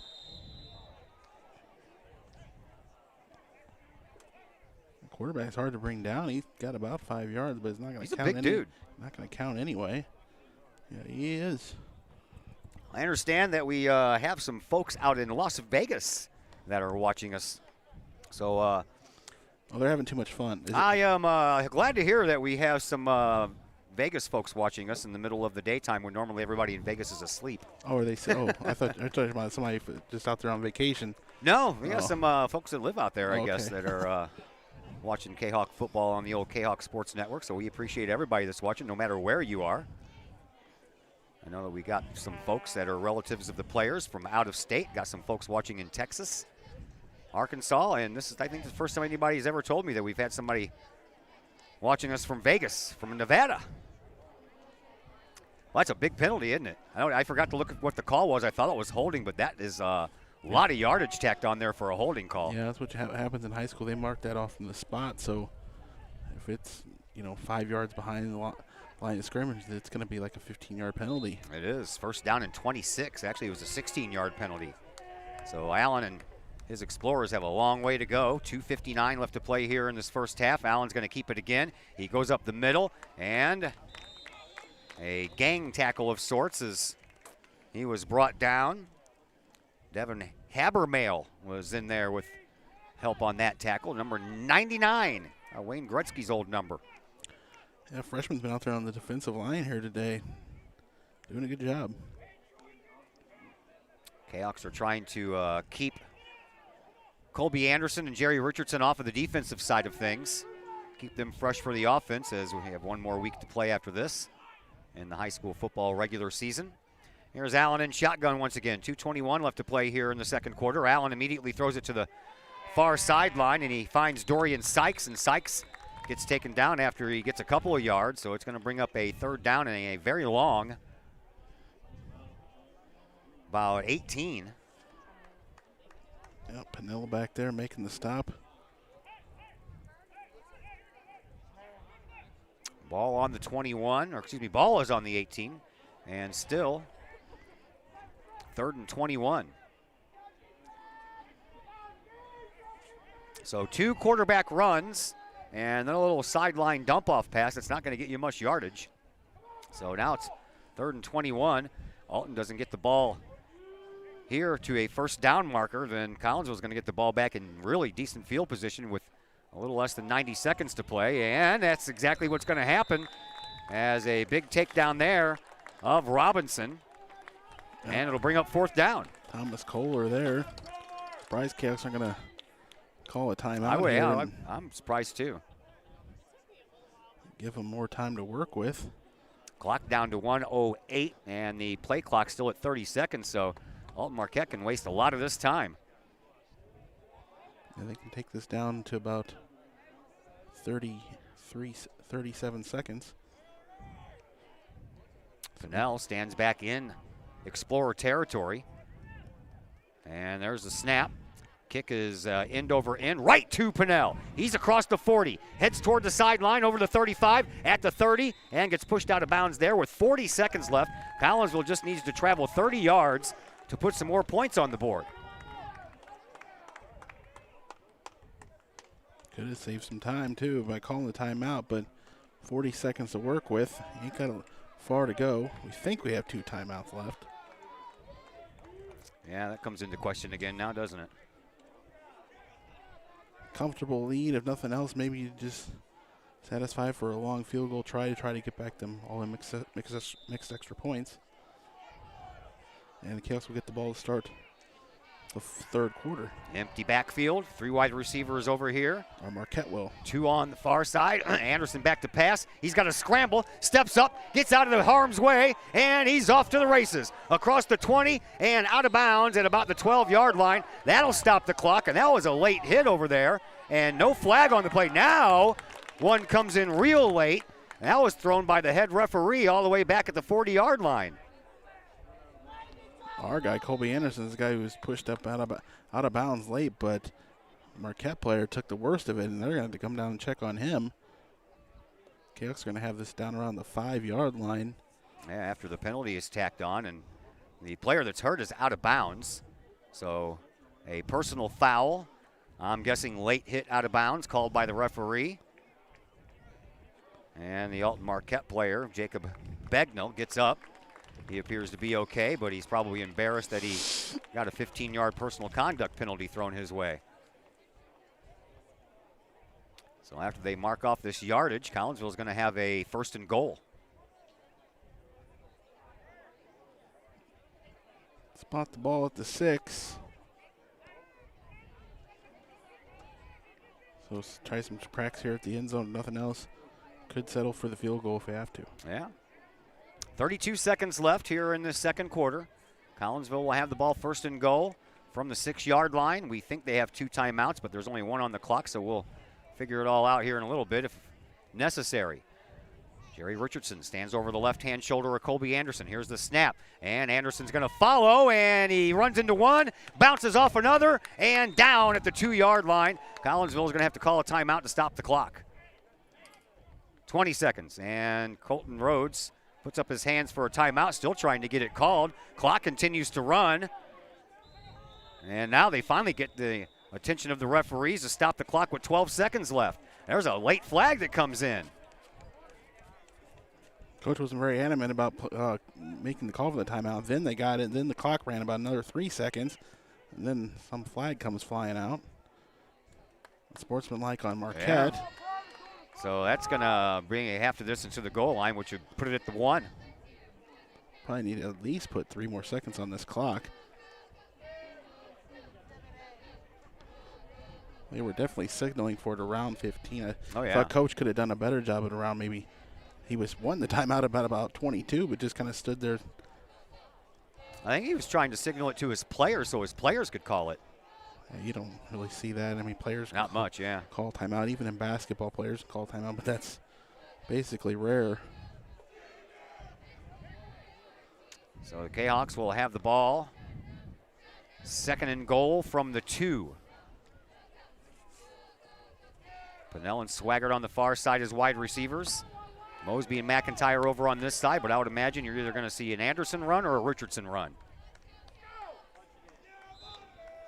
Late newcomer on here for Marquette. As long as we have another timeout, if not. Richardson, oh, he stumbles, and he is down at about the 1-inch line. Yeah, he stumbled there. He thought flying forward he might be able to get to it, and the Canucks did have that second timeout. Yeah, they did. They stopped the clock with 4 seconds left. I think you're going to have to see Colby Anderson get up under center on this one and get pushed from behind and get across that goal line. So the Kahawks used their final timeout. They did have 2, as we thought. Get this, punch this one in here, and I think you're going to want to go for 2 and get it to the 40 to have the running clock for the second half. But you got to punch it in first. That you do. And you've got 1 play to do it. That's it. That's all you have time for. 4 seconds left on the clock. 32-0 in favor of Collinsville. Looking for another touchdown are the Kahawks. Ball sitting. I mean, the nose of that ball is probably 1 inch away from touching the white goal line. Should be able to punch this one in, I think. Right now, it looks like Anderson's going to remain in shotgun. Now he inches up a little closer. And now he's going to go under center. Here's a snap. And Anderson gets pushed in. Touchdown. Got help there by Richardson coming in and just kind of giving him that extra shove. All the time runs out on the quarter. Like I said, I think you want to go for 2 here to make it 40-0 and have the running clock, which is at 40 points. And it looks like they're going to do exactly that because Andrew Chai didn't even make a motion to run out onto the field. So the Kahawks going for 2 points. And if we didn't have a couple of mixed extra points, we'd already be at 40. Tried to get a 2-point from the 1-yard line after the penalty. Didn't get that one. Here's the snap. Anderson's going to go back to pass. He looks, he throws, and it's in. A 2-point conversion strike to none other than Ryan McIntyre. McIntyre, that's his first point scored this year. So a 2-point conversion works. Collinsville up 40-0. Is there a flag? Yeah, there's a flag we got to sort out here. I don't think it's going to be on Marquette. Or it's after the play, if nothing else. Personal foul against Collinsville, but. And I guess it'll be on the kickoff to start the second half. I don't know how that would work if Collinsville wasn't kicking off to start the second half. Maybe it doesn't matter. It's 40-0 halftime. 40-0, as my esteemed colleague Chris Keller said, at halftime. So we will take a break. We don't have a band or anything to show you at halftime, so we're going to play some commercials. We'll come back and we'll give you some scores from around the Metro East area from last night's Friday night football under the lights, and then we'll probably just recap this first half, and we'll do all that here in just a little while on the Kahok Sports Network.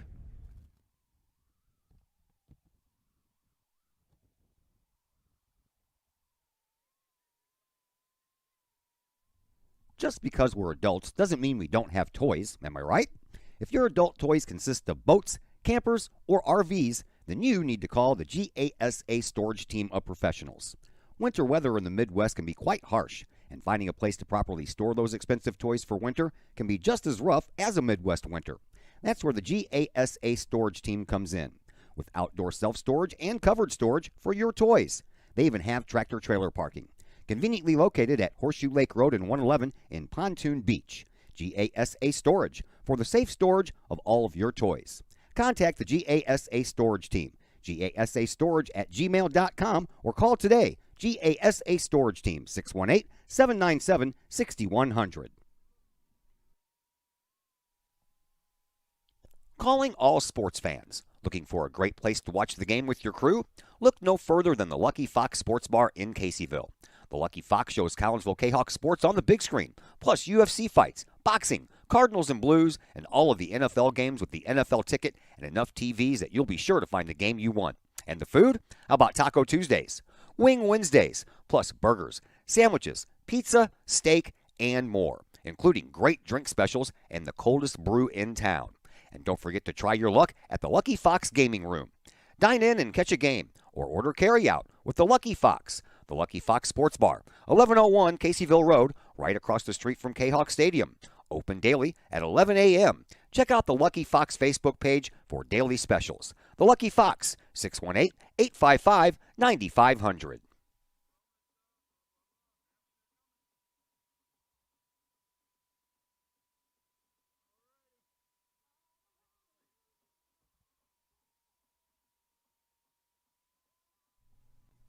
First National Bank of Waterloo, with over 100 years serving the Metro East. Visit First National Bank of Waterloo at their Maryville and Collinsville locations for all of your banking, mortgage, and lending needs. Why? Super low closing costs, low construction loan rates, and they do so much to support our local communities.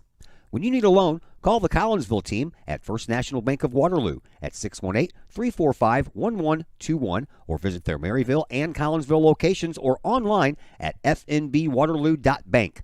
First National Bank of Waterloo, member FDIC, equal housing lender.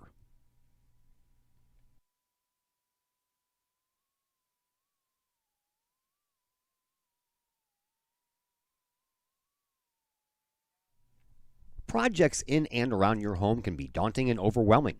Take the stress out of those projects and let AW Indoor and Outdoor Solutions do all the heavy lifting. Former Kahok Adam Welly can help knock those projects off your list. From framing drywall, painting, and stair work inside to deck work, hardscapes, and concrete and retaining wall construction outside your home, including power washing and brush removal. Whatever the task, AW Indoor and Outdoor Solutions can help.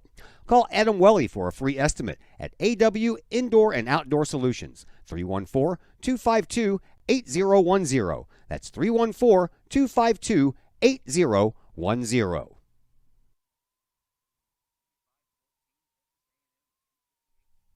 Keep your ride shiny and clean with Extreme Details Vehicle Detailing in Collinsville.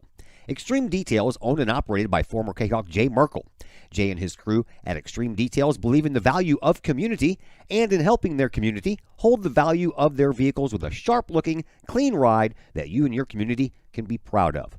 Extreme Details can handle any job, whether you drive a small car, an SUV, or even a bus or an RV. No job is too big or too small at Extreme Details.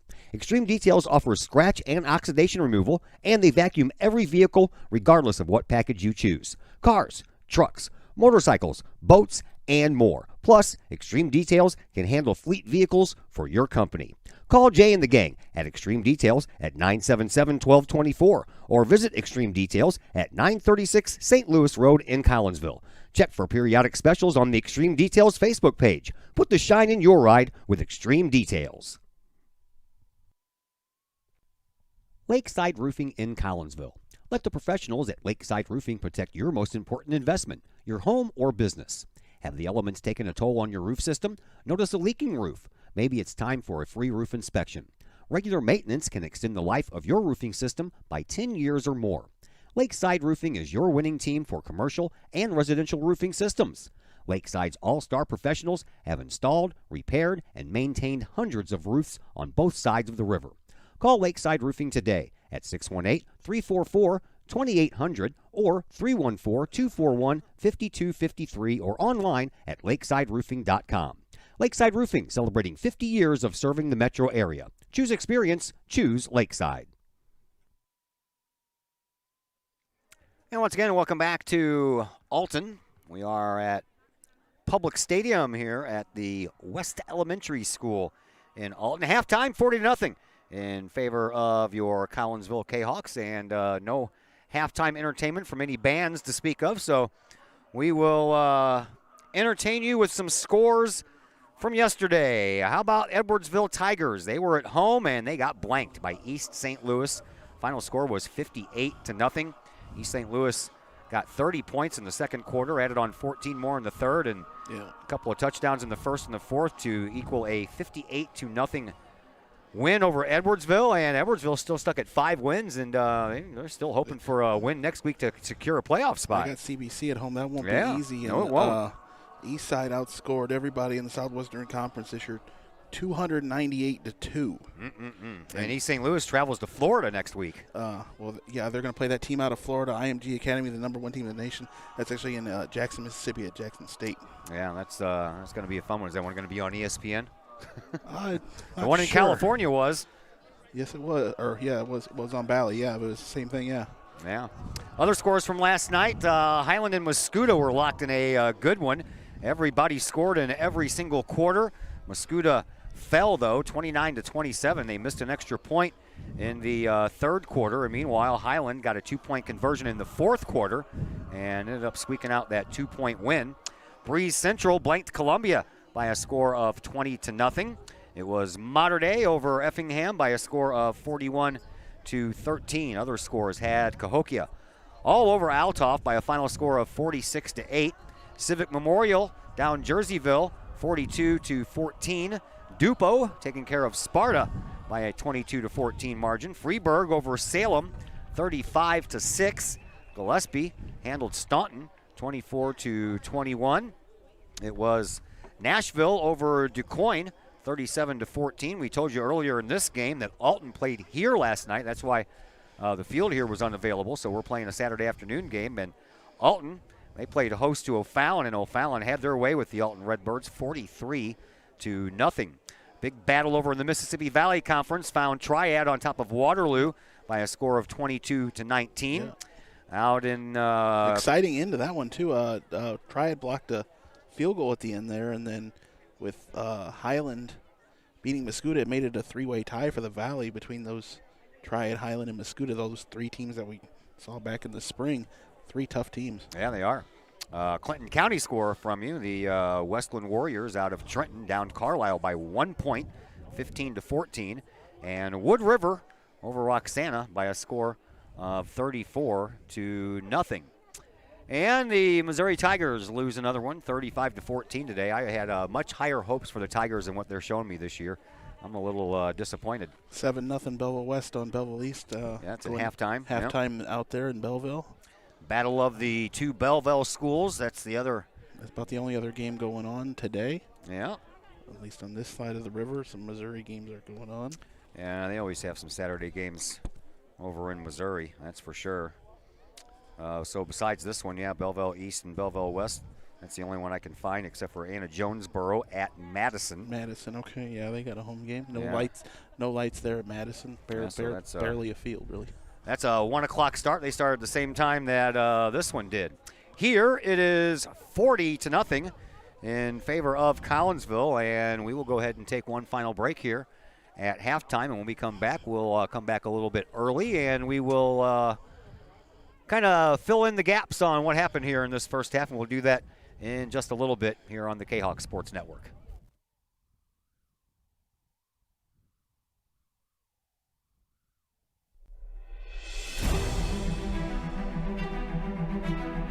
At Visionary Wealth Advisors, we empower you to see your future before it's your future, to create your inheritance,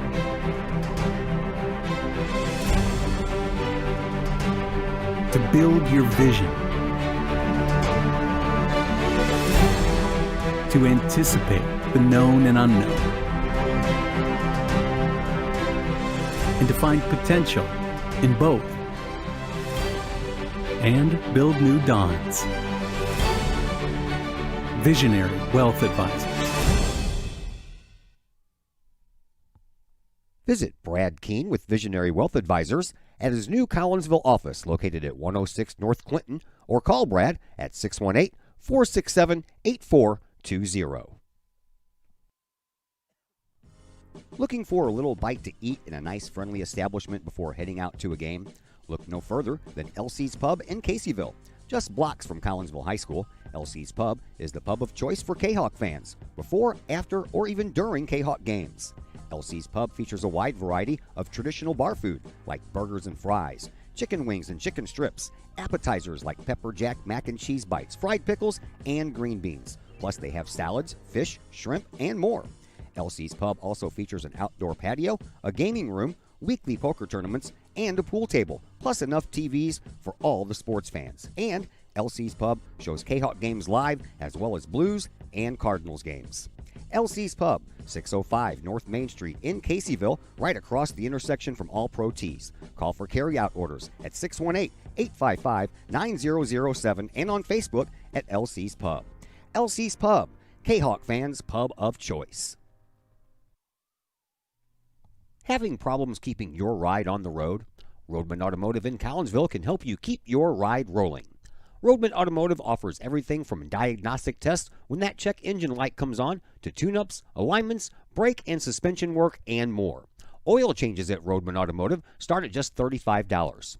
Roadman Automotive is open from 8 a.m. to 5:30 p.m. Monday through Friday and is located at 936 St. Louis Road in Collinsville. Check out the Roadman Automotive Facebook page for daily specials. Call Roadman Automotive at 618-223-1878, online at roadmanautomotivecollinsville.com. Roadman Automotive. Keep your ride on the road with Roadman Automotive. Once again, welcome back to Public Stadium here at Alton West Elementary School. Todd Duke is my name. On the other microphone is Chris Kettler. Say hello, Chris. Hello, everybody. We're going to have a quick second half here. It's going to be running clock, and it should be over with before 3 o'clock Central Time. I would think so. So, how about this first half? Not a lot to talk about in that first quarter, Collinsville. They start off like gangbusters, man. 65-yard kickoff return that got Collinsville down to the opponent's 24-yard line, and then on the first play from scrimmage, a pass to Collinsville's Jeremiah Mosby, and he trots in for a touchdown, and the missed extra point makes it 6-0. You thought you were off to the races, and then the rest of the first quarter just kind of didn't go as planned. No, definitely not. Kahok's turned the ball over and then had a penalty-filled possession after they got the ball back and didn't score, and then that really counted for most of that first quarter there, but so it was only 6-0, but then it was totally different there in the second quarter. Kahok's pretty much scored almost at will. Yeah, they had a 3-yard run by Richardson, a 8-yard run by Colby Anderson, a 62-yard run by Richardson, a 38-yard touchdown pass from Anderson to Pinnell, and then to top things off right as time ran out, a 1-yard run by Colby Anderson, and then the 2-point conversion makes it 40-0, and that is why we will have running clock in the second half. Running clock means that the clock continues to run. The only time it stops is if someone calls a timeout or after a score or if there's an injury, which we hope that is not the case. But the rest of this game should go by in pretty quick fashion with the running clock. Yeah, last time we were here, Collinsville put the running clock on Alton, and no one really knew the last time Collinsville was on the good end of a running clock, and then they got it the next week against Charleston, and now have it here for the third time of the year. Like I said, before that Alton game, no one knew last time we were on the good end of one of them. By the way, Isaiah Norton on the defensive side of things, in case nobody saw my post earlier, he is number 1 in all of the St. Louis area with assists in tackles with 63, and his total of 75 tackles. That's solo tackle plus assisted tackles. He's number 22 in the entire St. Louis metropolitan area. I know we do a lot of talking about Anderson and Richardson and all of the offense, but that's nice to see that we got somebody up there in those stats on the defensive side of things. Yeah, we're putting it out there, getting them stats up there so he can get that recognition. He's doing a fine job out there for the defense here, who is pitching a shutout. Yeah. 490 yards behind number 1 Cole Rubel is Jerry Richardson. Cole Rubel of Seckman came into today's contest, or last night's contest, I should say, with 1,499 yards. But Rubel only has 23 yards receiving, and Richardson came in with over 300 yards receiving, and therefore he has the robust overall total of 1,323, and that was still 199 yards behind Rubel for number 1 in that category. So Richardson with a chance to close in today, and he's already rattled off that 62-yard run. I'm not sure what Rubel did last night, but I'll look at all the numbers come Monday morning, and we'll figure it out. They didn't have the East St. Louis guy up there? Was he on there? I only looked at the number 1 guy and then our guy to figure out how much he was behind. And he returns the ball. Hey, returns the ball, runs it, catches it, and going. He's got to be up there. I would imagine so. I also noticed, last week we were looking at the possible playoff picture for Collinsville, and they were listed as a 7A team along with Edwardsville. And then a couple of days later we looked at it again, and Edwardsville got bumped up to 8A. Yeah, I would think Edwardsville's going to be 8A way before they'd ever be 7A. Collinsville's not going to be 8A. They'd be 6A before they'd be 7A. It's all. Yeah, it's. It all just depends on who makes it and who Right. doesn't. It's all just a guessing game. Like I said, 10 years ago when Collinsville made it, they actually ended up the largest school in 6A. So we're not going to know until next Saturday, 8 o'clock is the pairing show. Rochester, Michigan. See, I told you we got people from out of state watching. Rochester, Michigan. Rochester, Michigan. Michigan is MI, right? Yes. Okay. What's Minnesota? MN? Yes. And Maine is MA, right? I believe. No, that's Massachusetts. Maine is ME. ME, okay. What, we got a quiz going in? Too many M states, man. What's Montana? MT. MT, okay. You're not going to get one past me. Okay. I'm glad. A little geography lesson here while we're playing some football. Collinsville up 40-0. They will kick off to Alton Marquette to begin the second half, and we'll have running clock for the rest of the half. Doesn't even matter if Alton Marquette scores 39 straight points to make it 40-39. Once you hit that 40 mark, the running clock doesn't go away. Here is Andrew Chai. He will kick things off, and it's going to be really short, and it's going to be a bounce, and Collinsville is going to take over possession right at midfield. How about that? Eric Stuber finds the loose ball after it bounced off of the ground when one of the big upmen for Alton Marquette, big number Matthew Dixon, 265-pound senior, had it bounce right through his arms, straight up into the air, came down to the ground, and Stuber jumped on it. Collinsville gets the ball. Ball takes that high bounce coming off that. Marquette couldn't get it from there, and the Cahoks will get the first possession here and see. We'll see Bagwell? Ethan Bagwell in at quarterback. Colby Anderson will most likely be done for the rest of the day. And Bagwell takes the snap and takes off running, and he's got some room, and he bowls over number 17 for Alton Marquette, Jacob Bengal, and he took Bengal back for a ride. Bagwell's a big kid. He's built man. well. He's huge. You're going to stand in front of him and take a hit. You're going to get plowed. Yeah, Bagwell comes in at 6'2", 230 pounds. Sophomore quarterback, pitcher for the baseball team. He's got an arm. And, he's a big dude. And they say he's quite a prospect for pitching for baseball. Here's a snap. Bagwell goes back to pass. Like I said, he's got a good arm. He lofts one, and Swagger's going to go up and catch it at the 10-yard line, and he'll get pushed out of bounds trying to walk the tightrope, and he lasted all the way to the 2-yard line. Collinsville in striking distance once again. Ball just lofted up there for him to make the catch. Then he has tried to walk the tightrope there the last 10 yards. Falls down to the 2, and Cahoks are down to the 2 in 2 plays. Yeah, Bagwell, I think he might have got hit right when he threw that ball. Made it a little wobbly coming out. Normally he's got a good solid spiral and a good arm on him. Wide receivers, they're not getting any breaks. Neither is Richardson. He's out there as well, but we have a running back on the left-hand shoulder of Bagwell, and he'll get the ball, and nope. Bagwell totally faked everybody out. 2-yard touchdown run by Ethan Bagwell, and Collinsville's up 46-0. Yeah, everybody bid on Gordon carrying the ball there. He would have got in with he had the ball, or maybe they all just noticed he didn't have it. No one knew that Bagwell had it. He scored easily.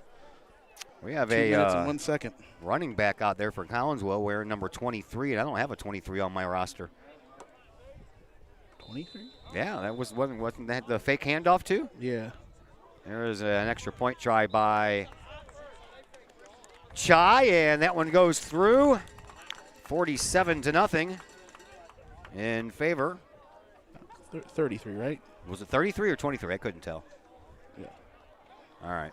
That makes me feel a little better.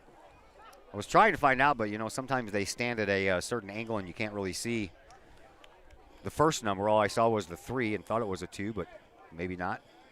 Could be. Number 33, Isaiah Norton, listed as a running back, so why not? Sure. We'll go with that. So, 47-0. Clock stops with 9:59 left to play here in this third quarter. We'll just go ahead and keep it right here. As Collinsville looks like they are going to improve to 7-1, and that will improve their chances to host a first-round playoff game. Yeah, at 8-1, I would think that's virtually a guarantee you're going to get a home game. 7-2 would probably be a 50-50 prospect. You're really leaving it up there to see how it gets thrown together. Like to be 8-1 and be secure, and I would too. No, we'll have that first home playoff football game in 23 years. Yeah, because if we go on the road and the road team that we will go visit has one of those Pixelot NFHS cameras, then I am not going to be allowed to do the game. But if it's at home, we don't have one of those cameras, so I will be allowed to do the game, and I will. Here's Hamburg with a nice run back up across the 35 to about the 37. And Alton Marquette will get their first offensive touch here in this second half after a botched kickoff gave Collinsville the ball back first when it was supposed to be Alton's to start off on the offensive side of things. Scored quickly after recovering the kickoff. And Michael Allen back out again for another turn here on offense for Marquette. Allen back to pass. He throws, and he throws it right into the knees of his intended receiver, Evan Norwood. Some subs out there on defense for the Kahawks. Maury Rogers Parrott out there. So they still got guys like Pinnell and.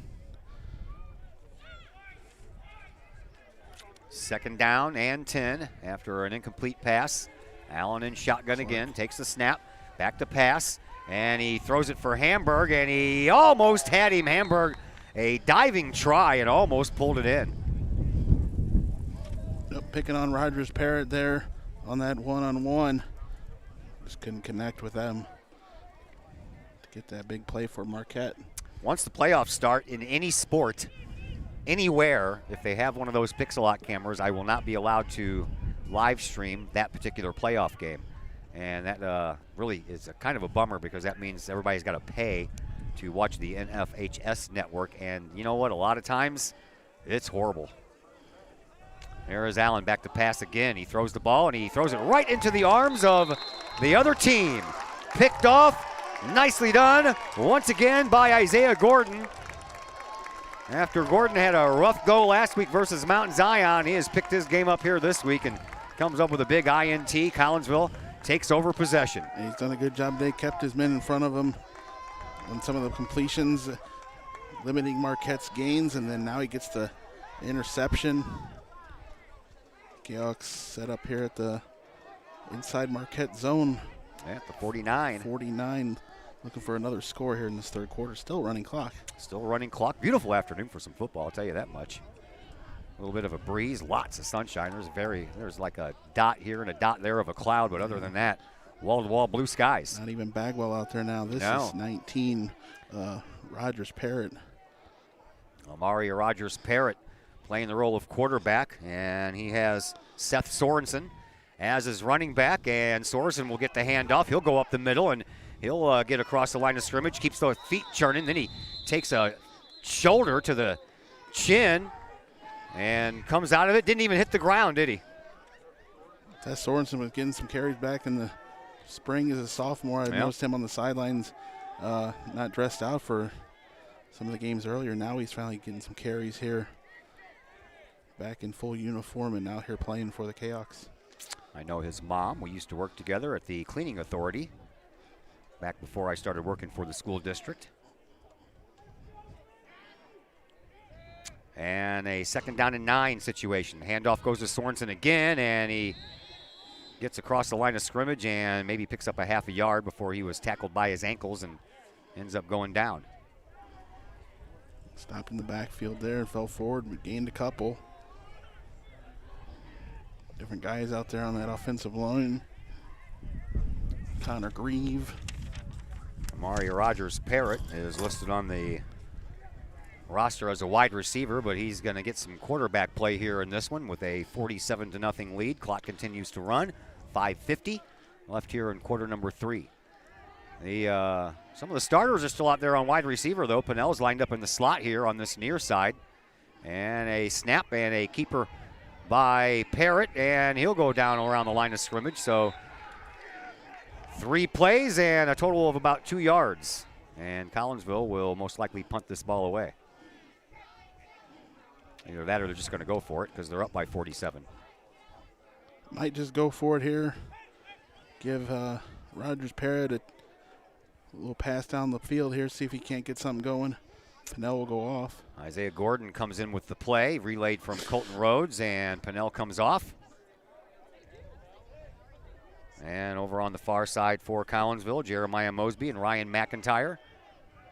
Over here on this side is Isaiah Gordon and Evan Finley in the game for the first time.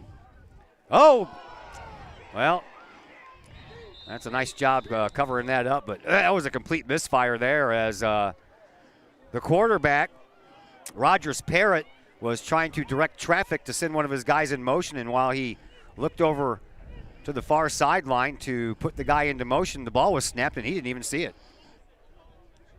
And that's a turnover on downs. That's going to give Marquette a chance to put some points on the board, as this is their best field position by far all day long. They'll have the ball in Kahok territory at the Collinsville 38. Yeah, is this the first time they've been in Kahok's territory? I believe so, and if they were, it was at the 49. The first turnover was right around midfield, so they were either right on midfield or pretty close to just barely inside the zone. There's a handoff to Robinson. And Jack Robinson gets about a yard on the play, maybe 2. So it'll bring up a 2nd down and 8. Clock continues to move with 3:45 left to play here in this 3rd quarter. Devin Habermill finishing off that tackle. Still got guys like Stuber and Damian Swigert out there on defense. Pinnell. It's not all backups. Nope, not all. There is Allen. Back to pass. He's getting pressured. He throws, and he's got a man open. And the catch is made by Logan Sternickel, and Sternickel still not going to have enough for a 1st down. And then some late pushing and shoving, but no flags thrown. Sorensen coming out now. Kahok's taking a lineman off. Connor Grieve trots off the field, 321 pounds of him. A big kid. He was chasing the quarterback there in that last one there, so they're going to give him a break. 3rd and 1 here for Alton Marquette, and a rollout play and a 1st down by the quarterback Allen. That'll move the chains.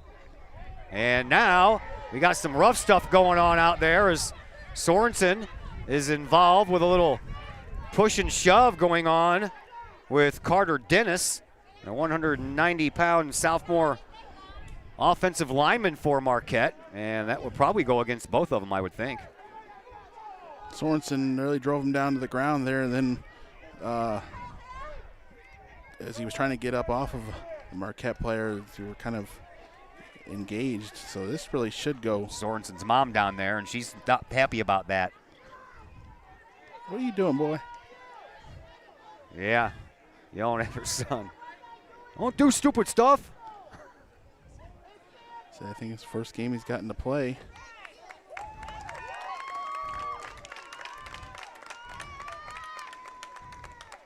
Offsetting penalties. Yeah, offsetting penalties. And the clock continues to run during all of that. We're down I think they threw him out. I think they threw Sorensen out of the game. Did they? Yeah, and that's unfortunate. If this is the first game he's gotten in, now he'll have to miss the next one. Yeah. Referees are coming over to tell Colton Rhodes that he's got to go.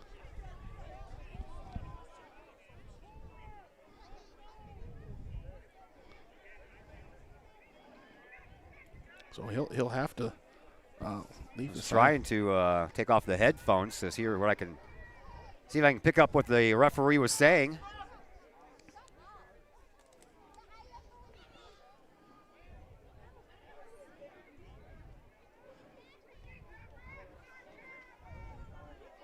Yeah, that's unfortunate with the game out of hand like it is, and the Kahawks on their way to a win, and then this kind of stuff happens.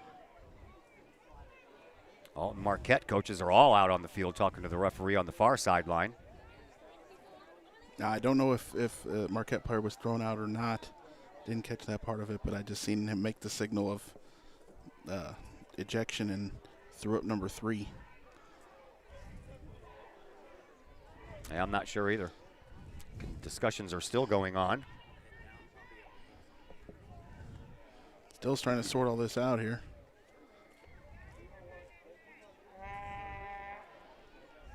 Yeah, that's how I feel. They have that horn.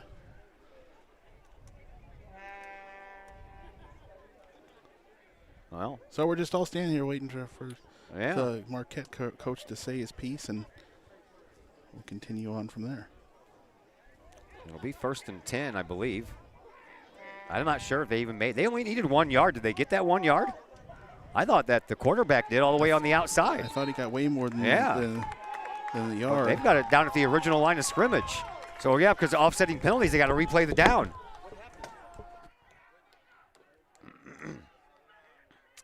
So they got to replay the down after they picked up the first down. So it's going to be 3rd and 1 all over again. And again, it is Michael Allen in shotgun. And he will have 2 running backs, Sternickel and Robinson, on his right-hand side. Still some confusion going on here with Alton Marquette. Clock did get stopped with 1:19 left, or else we would already be out of this 3rd quarter. And now Allen ready to go. Snap. Allen takes off again, tries the same play, and he has the same success. Picks up the first down. That'll move the chains. And what's everybody jumping for over there? Excited for the first down. They I guess. Keep the ball moving, keep going here. Under a minute to go in the 3rd. So they hadn't made Sorensen leave the sideline, so maybe he wasn't ejected. That will be the only place they can make him go is the bus.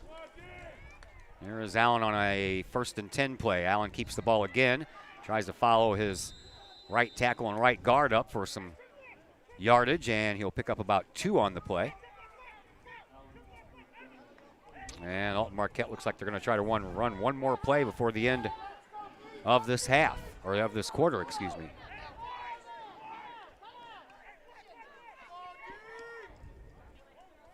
Allen in shotgun once again. And Allen back to pass, throws into the flats, has a man open, and then that man is wrapped up in quick fashion. Nice open field tackle there by Eric Stuber. And that is going to do it for the 3rd quarter of play. Collinsville leads 47-0. We're back with the 4th quarter in just a moment here on the Kahok Sports Network.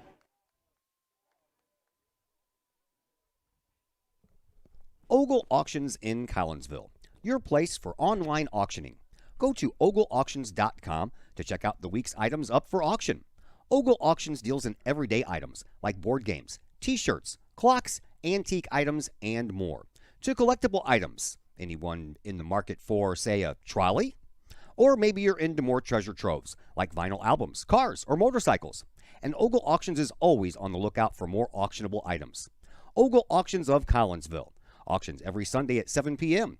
Check them out at www.ogleauctions.com or call Kim or Mike Ogle at 618-218-2117.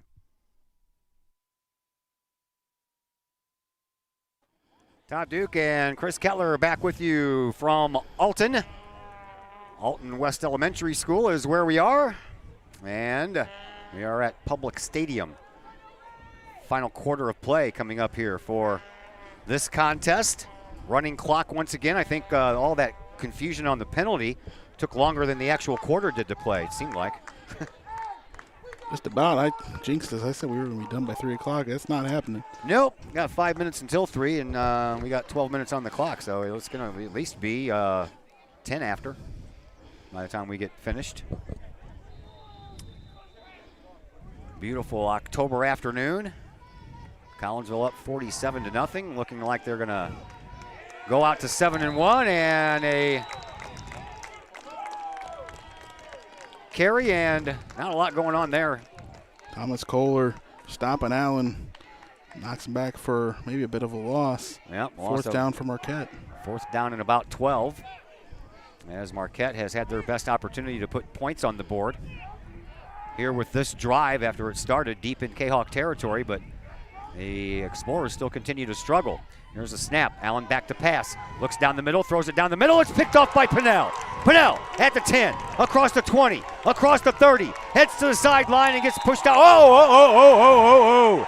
Man, I tell you what, you don't want to do that on anybody's sideline because the sideline's already ready to explode.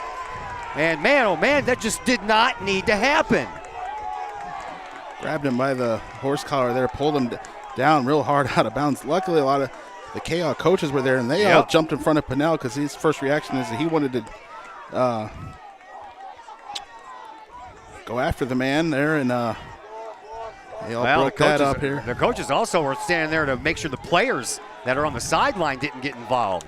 That was just uncalled for. He was already out of bounds, and then the defender just threw Pinnell down to the ground. Yeah, you don't. Luckily, the coaches that were there. That should get you kicked out of the game. Yeah, if Sorensen was thrown out of the game, if he was, then that what happened there should warrant one as well. Don't want any Kahok ejections here in the final quarter of a mop-up game, and I mean a running clock game here in mop-up time, and because an ejection will make you miss the next game. I believe that he just threw the defender out, and I didn't even catch the number. Because that by the time that he did that, there was a swarm of people around. You couldn't tell what number it was anyway. Man, oh man. Some kind of ugly things going on here in this later stages of this game. A blowout, 47-0 by Collinsville. Nice interception by Pinnell, but all anybody's going to remember is the throw down out of bounds. Yeah, he was way out of bounds and just frustrations, man. Knocked down real hard. Yeah, well, it's a frustrating year, I guess, for Marquette. 0-8 after this one here. And clock continues to run.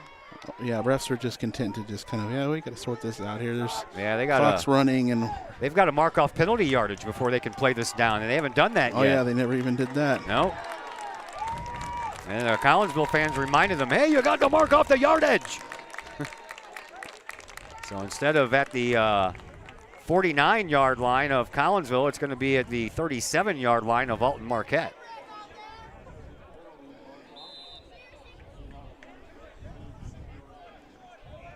So the Kahoks back out it on offense. Most of the starters are out. And here is a keeper by Rogers Parrott. And he'll get some positive yardage. He'll get about 8 on the play.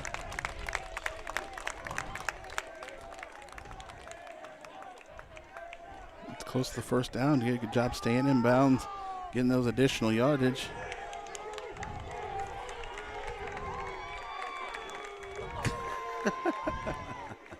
'84. Yeah, they're really happy about Quentin Patterson coming in, aren't they? Quentin Patterson. Yeah, they're going Q. Q. It's like the few students that are here are cheering for him. Let's go, Q. Somebody just walked by, so let's go Q. Yeah. So keep your eye on number 84. He is on the right-hand shoulder of Rogers Parrott, ready to take that handoff. Here's a snap. Handoff. Goes to Q, and Q goes down. That's a big loss on the play. It was a 2nd down and 2. Now it's going to be a 3rd down and about 8. Got long arms, but he's pretty thin. 122, tall and thin. Yeah, 6 foot, 122 pounds. Man, I think I weigh 125. I don't weigh more than a lot of people at all. So Q got his 5 seconds of fame, and he's now out. And the handoff will go, and almost handoff for a loss, but a nice push forward there by Connor Corradini. And positive yardage was had, but it's going to bring up a 4th down and about 5 for Collinsville here as the clock continues to run as we approach 7 minutes left to play here in this one. Corradini, a big back there. It's hard to bring down. Got his yardage. I know his mom too.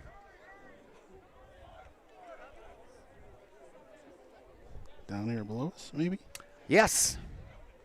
There's a snap, and this time Rogers Parrott's going to take it himself, and he is going to zigzag his way to a first down. How about that?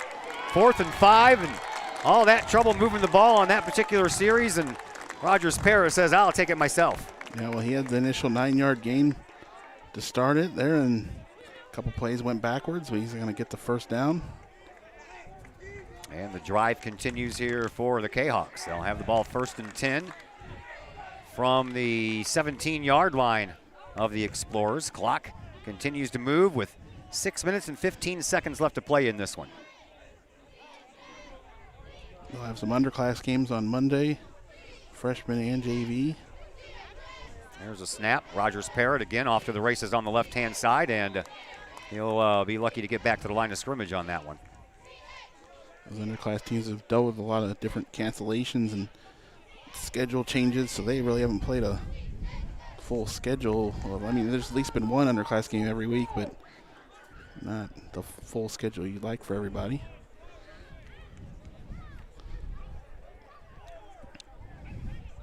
Collinsville taking their time. Still got 25 seconds on the play clock. They could let this thing run down to almost 5 minutes left before they snap it. But I don't think the Rogers Parrott has any idea to do that, and he's going to roll out to his right this time. And he gets out of one tackle across the 10, and he's off to the races into the corner of the end zone. Touchdown, Collinsville. You might get that prediction after all, buddy. Heck of a play there. Went to the right, swung it down the middle, and then found the last bit of space he needed there on the left side there, and it's 53-0. Marquette player down before Collinsville can attempt this extra point. So the high point total of the season, right? Yeah. The injured player will stop the clock with 5:20 left to play here in this fourth quarter. And I'm not sure who it is. Can't see a number. Looks like the quarterback, Allen, doesn't it? If they had him out here on defense or not. I want to say it's number 5, but that's just a guess.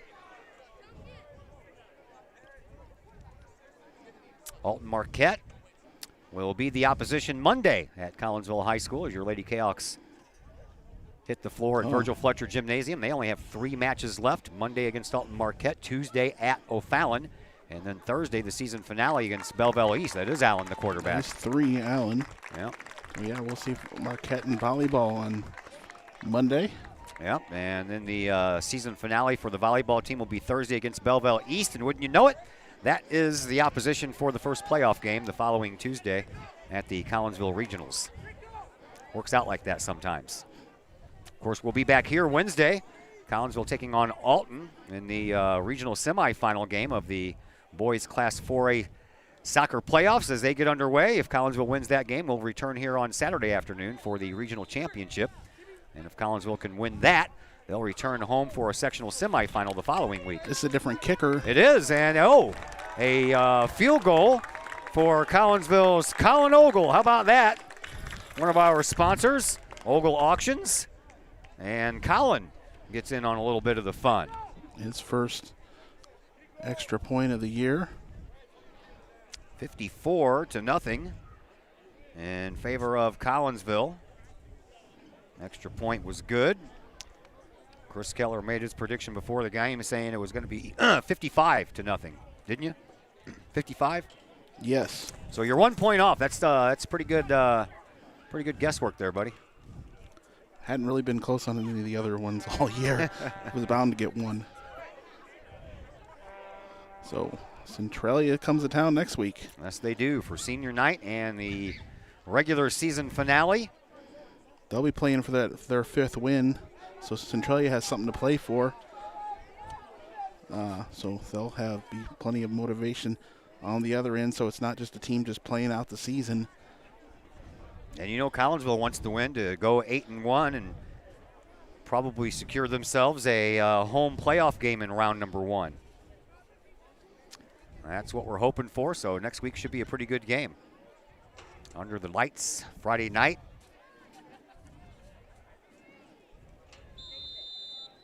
Looks like the early forecast has the weather cooperating. I know Wednesday is calling for partly sunny and 71 out here when we do the soccer game, so we'll be right here in this same spot. Here is Andrew Chai, though, bringing back out for the kickoff. It's high, end over end, and again, a little confusion and down at the 5-yard line. That's the second time today that Evan Norwood and Nathan Hamburg have not communicated with each other, and they ran into each other, and this time it cost them because they're going to have 95 yards to go if they want to put points on this board in this game before it's over. Yeah, Norwood got the ball pretty cleanly. Hamburg just didn't get out of the way and basically knocked him down. He goes down here at the 5, and Kahok defense can maybe get a safety here if Marquette can't move the ball forward. We'll bring Allen back out after Allen was hurt on the last defensive play. So Allen will set up in shotgun, and he'll be standing pretty much on the goal line. Clock continues to move, 4.5 minutes to go in this one. 54-0 in favor of Collinsville. Wide receivers. 2 on the near, 2 on the far, 1 lone running back. Allen takes a snap, takes it low, takes off running, and gets across the line of scrimmage until he's wrapped up there at about the 7, so a gain of 2 on the play. Damian Swaggart there to help bring down the big Explorer quarterback. He had to pick that ball up off the ground, and that was all he could do. Stay alive there, go forward with it.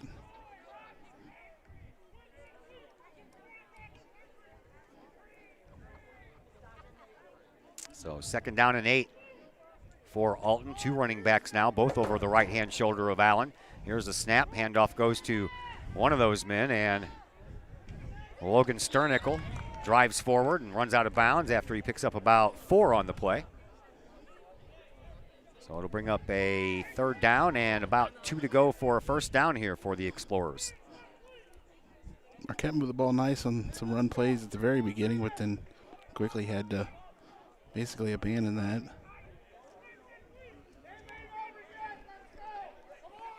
Darren Pinnell stays in on the defensive side of things.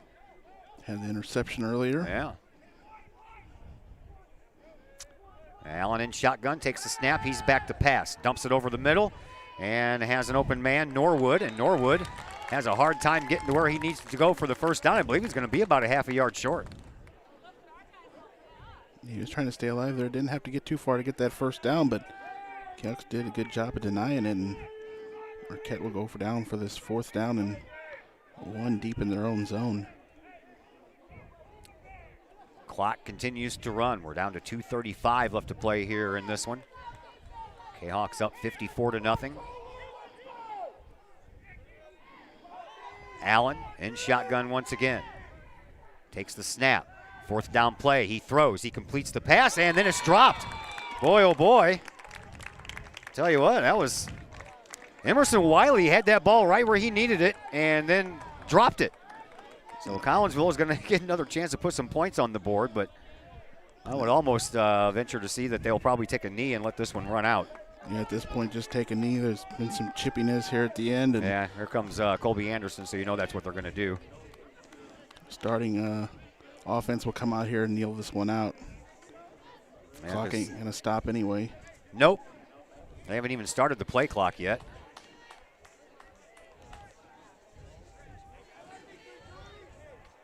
Now we're down to 1 minute and 40 seconds, so just a couple of kneel downs and this game will be over. In the victory formation, Anderson still waiting. They're gonna. I think they'll want to do this under 120. Yeah. Go ahead now. Under 5 seconds left on the play clock, and there's the snap, and the knee goes down, and we'll have to do that at least one more time. Yep, the next one, snap will here be under 40, and that'll do it. So a bit of a slow start for the Kahawks, if that's possible when you scored on the first play of the game, but it was only 6-0 after 1, but no doubter here. 54-0 over Marquette. 7-1 record. Play clock has 10 seconds. Game clock is 40, so yeah. One more knee, and that'll do it. The rest of the time will tick on by, and the Collinsville Kahawks improve to 7-1 on the year with one more game left in the regular season next week against Centralia for senior night. That'll bring us into our post-game show brought to you by Cafe Agape. Cafe Agape in Collinsville, home of the Kahok chicken sandwich. Cafe Agape has been doing their thing since 2012, and that thing is offering catering and some of the best home-cooked food in the area. Give Cafe Agape a call at 345-CAFE. That's 345-2233. Kahawks win this one here this afternoon, 54-0. And we'll be back to wrap it up in just a moment here on the Kahawk Sports Network.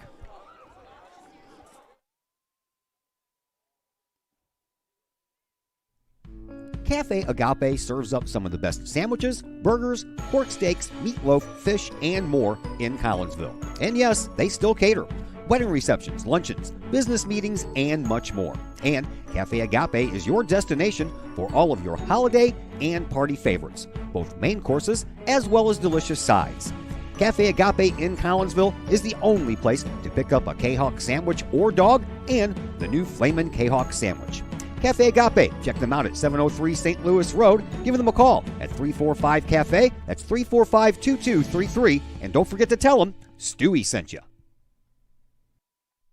The people of Illinois welcome you.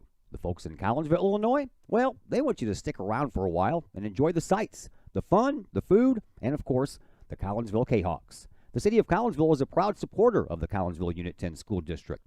So welcome to Collinsville. Come on over, catch a Kahawks game, or enjoy some of the new places to eat, shop, and have fun. There's plenty to do for the young and the young at heart. Enjoy Christmas at the Collins House during the holidays, tunes at Bloom in the warm summer months, and more. There's plenty to do in Collinsville, so come on over for a bit. The folks in Collinsville would love to see you. For more information, go to www.collinsville.org. The reviews are in. Old Herald Brewery and Distillery in Collinsville is a hit in the Metro East. Folks both local and just visiting the area are calling Old Herald Brewery and Distillery a must-stop destination in Collinsville. Old Herald Brewery and Distillery in Collinsville is located at 115 East Clay Street in Collinsville and is home to one of the only restaurants in the state with their own brewery and distillery that produces some of the best brews and spirits in the industry. And the food? All created by an in-house chef using local ingredients that will please any palate. Old Herald Brewery and Distillery in Collinsville has daily specials for both inside diners as well as offering curbside pickup specials and family size specials. And don't forget to take home a bottle or a growler of beers brewed on site at Old Herald Brewery and Distillery. Old Herald Brewery and Distillery in Collinsville. Check their Facebook page for daily specials, online ordering at oldheraldbrewery.com, or give them a call at 855-8027.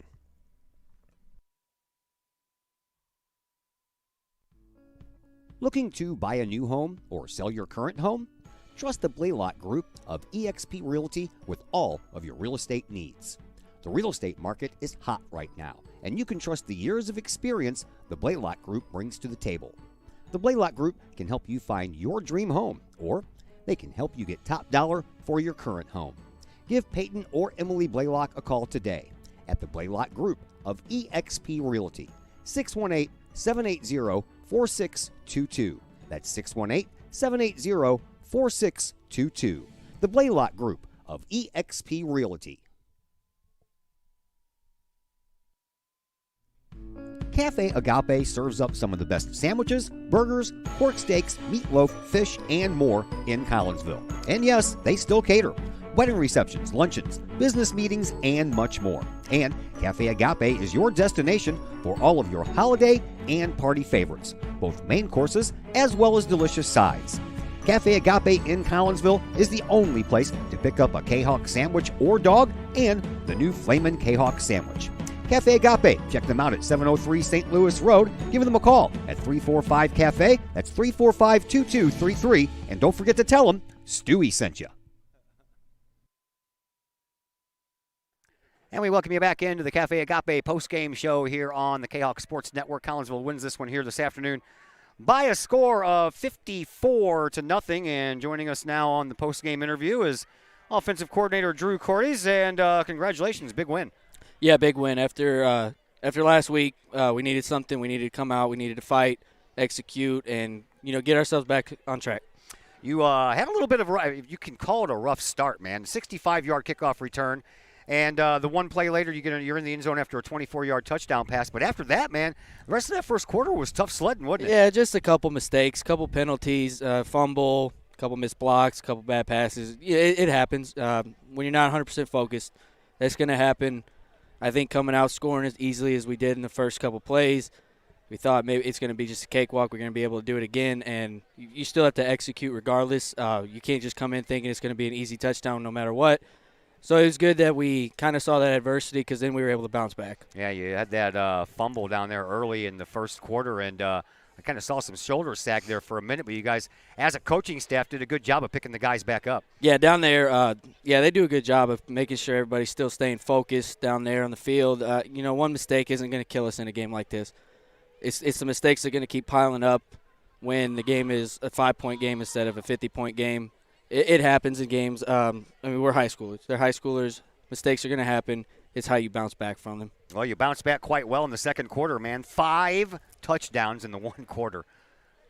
Not much to say about them. Really good execution. They were good play calls. All we got to do is just kind of watch them play out. A lot of good throws made. Good runs, good blocks. Everything looked good in that second quarter. Not too much to worry about with that.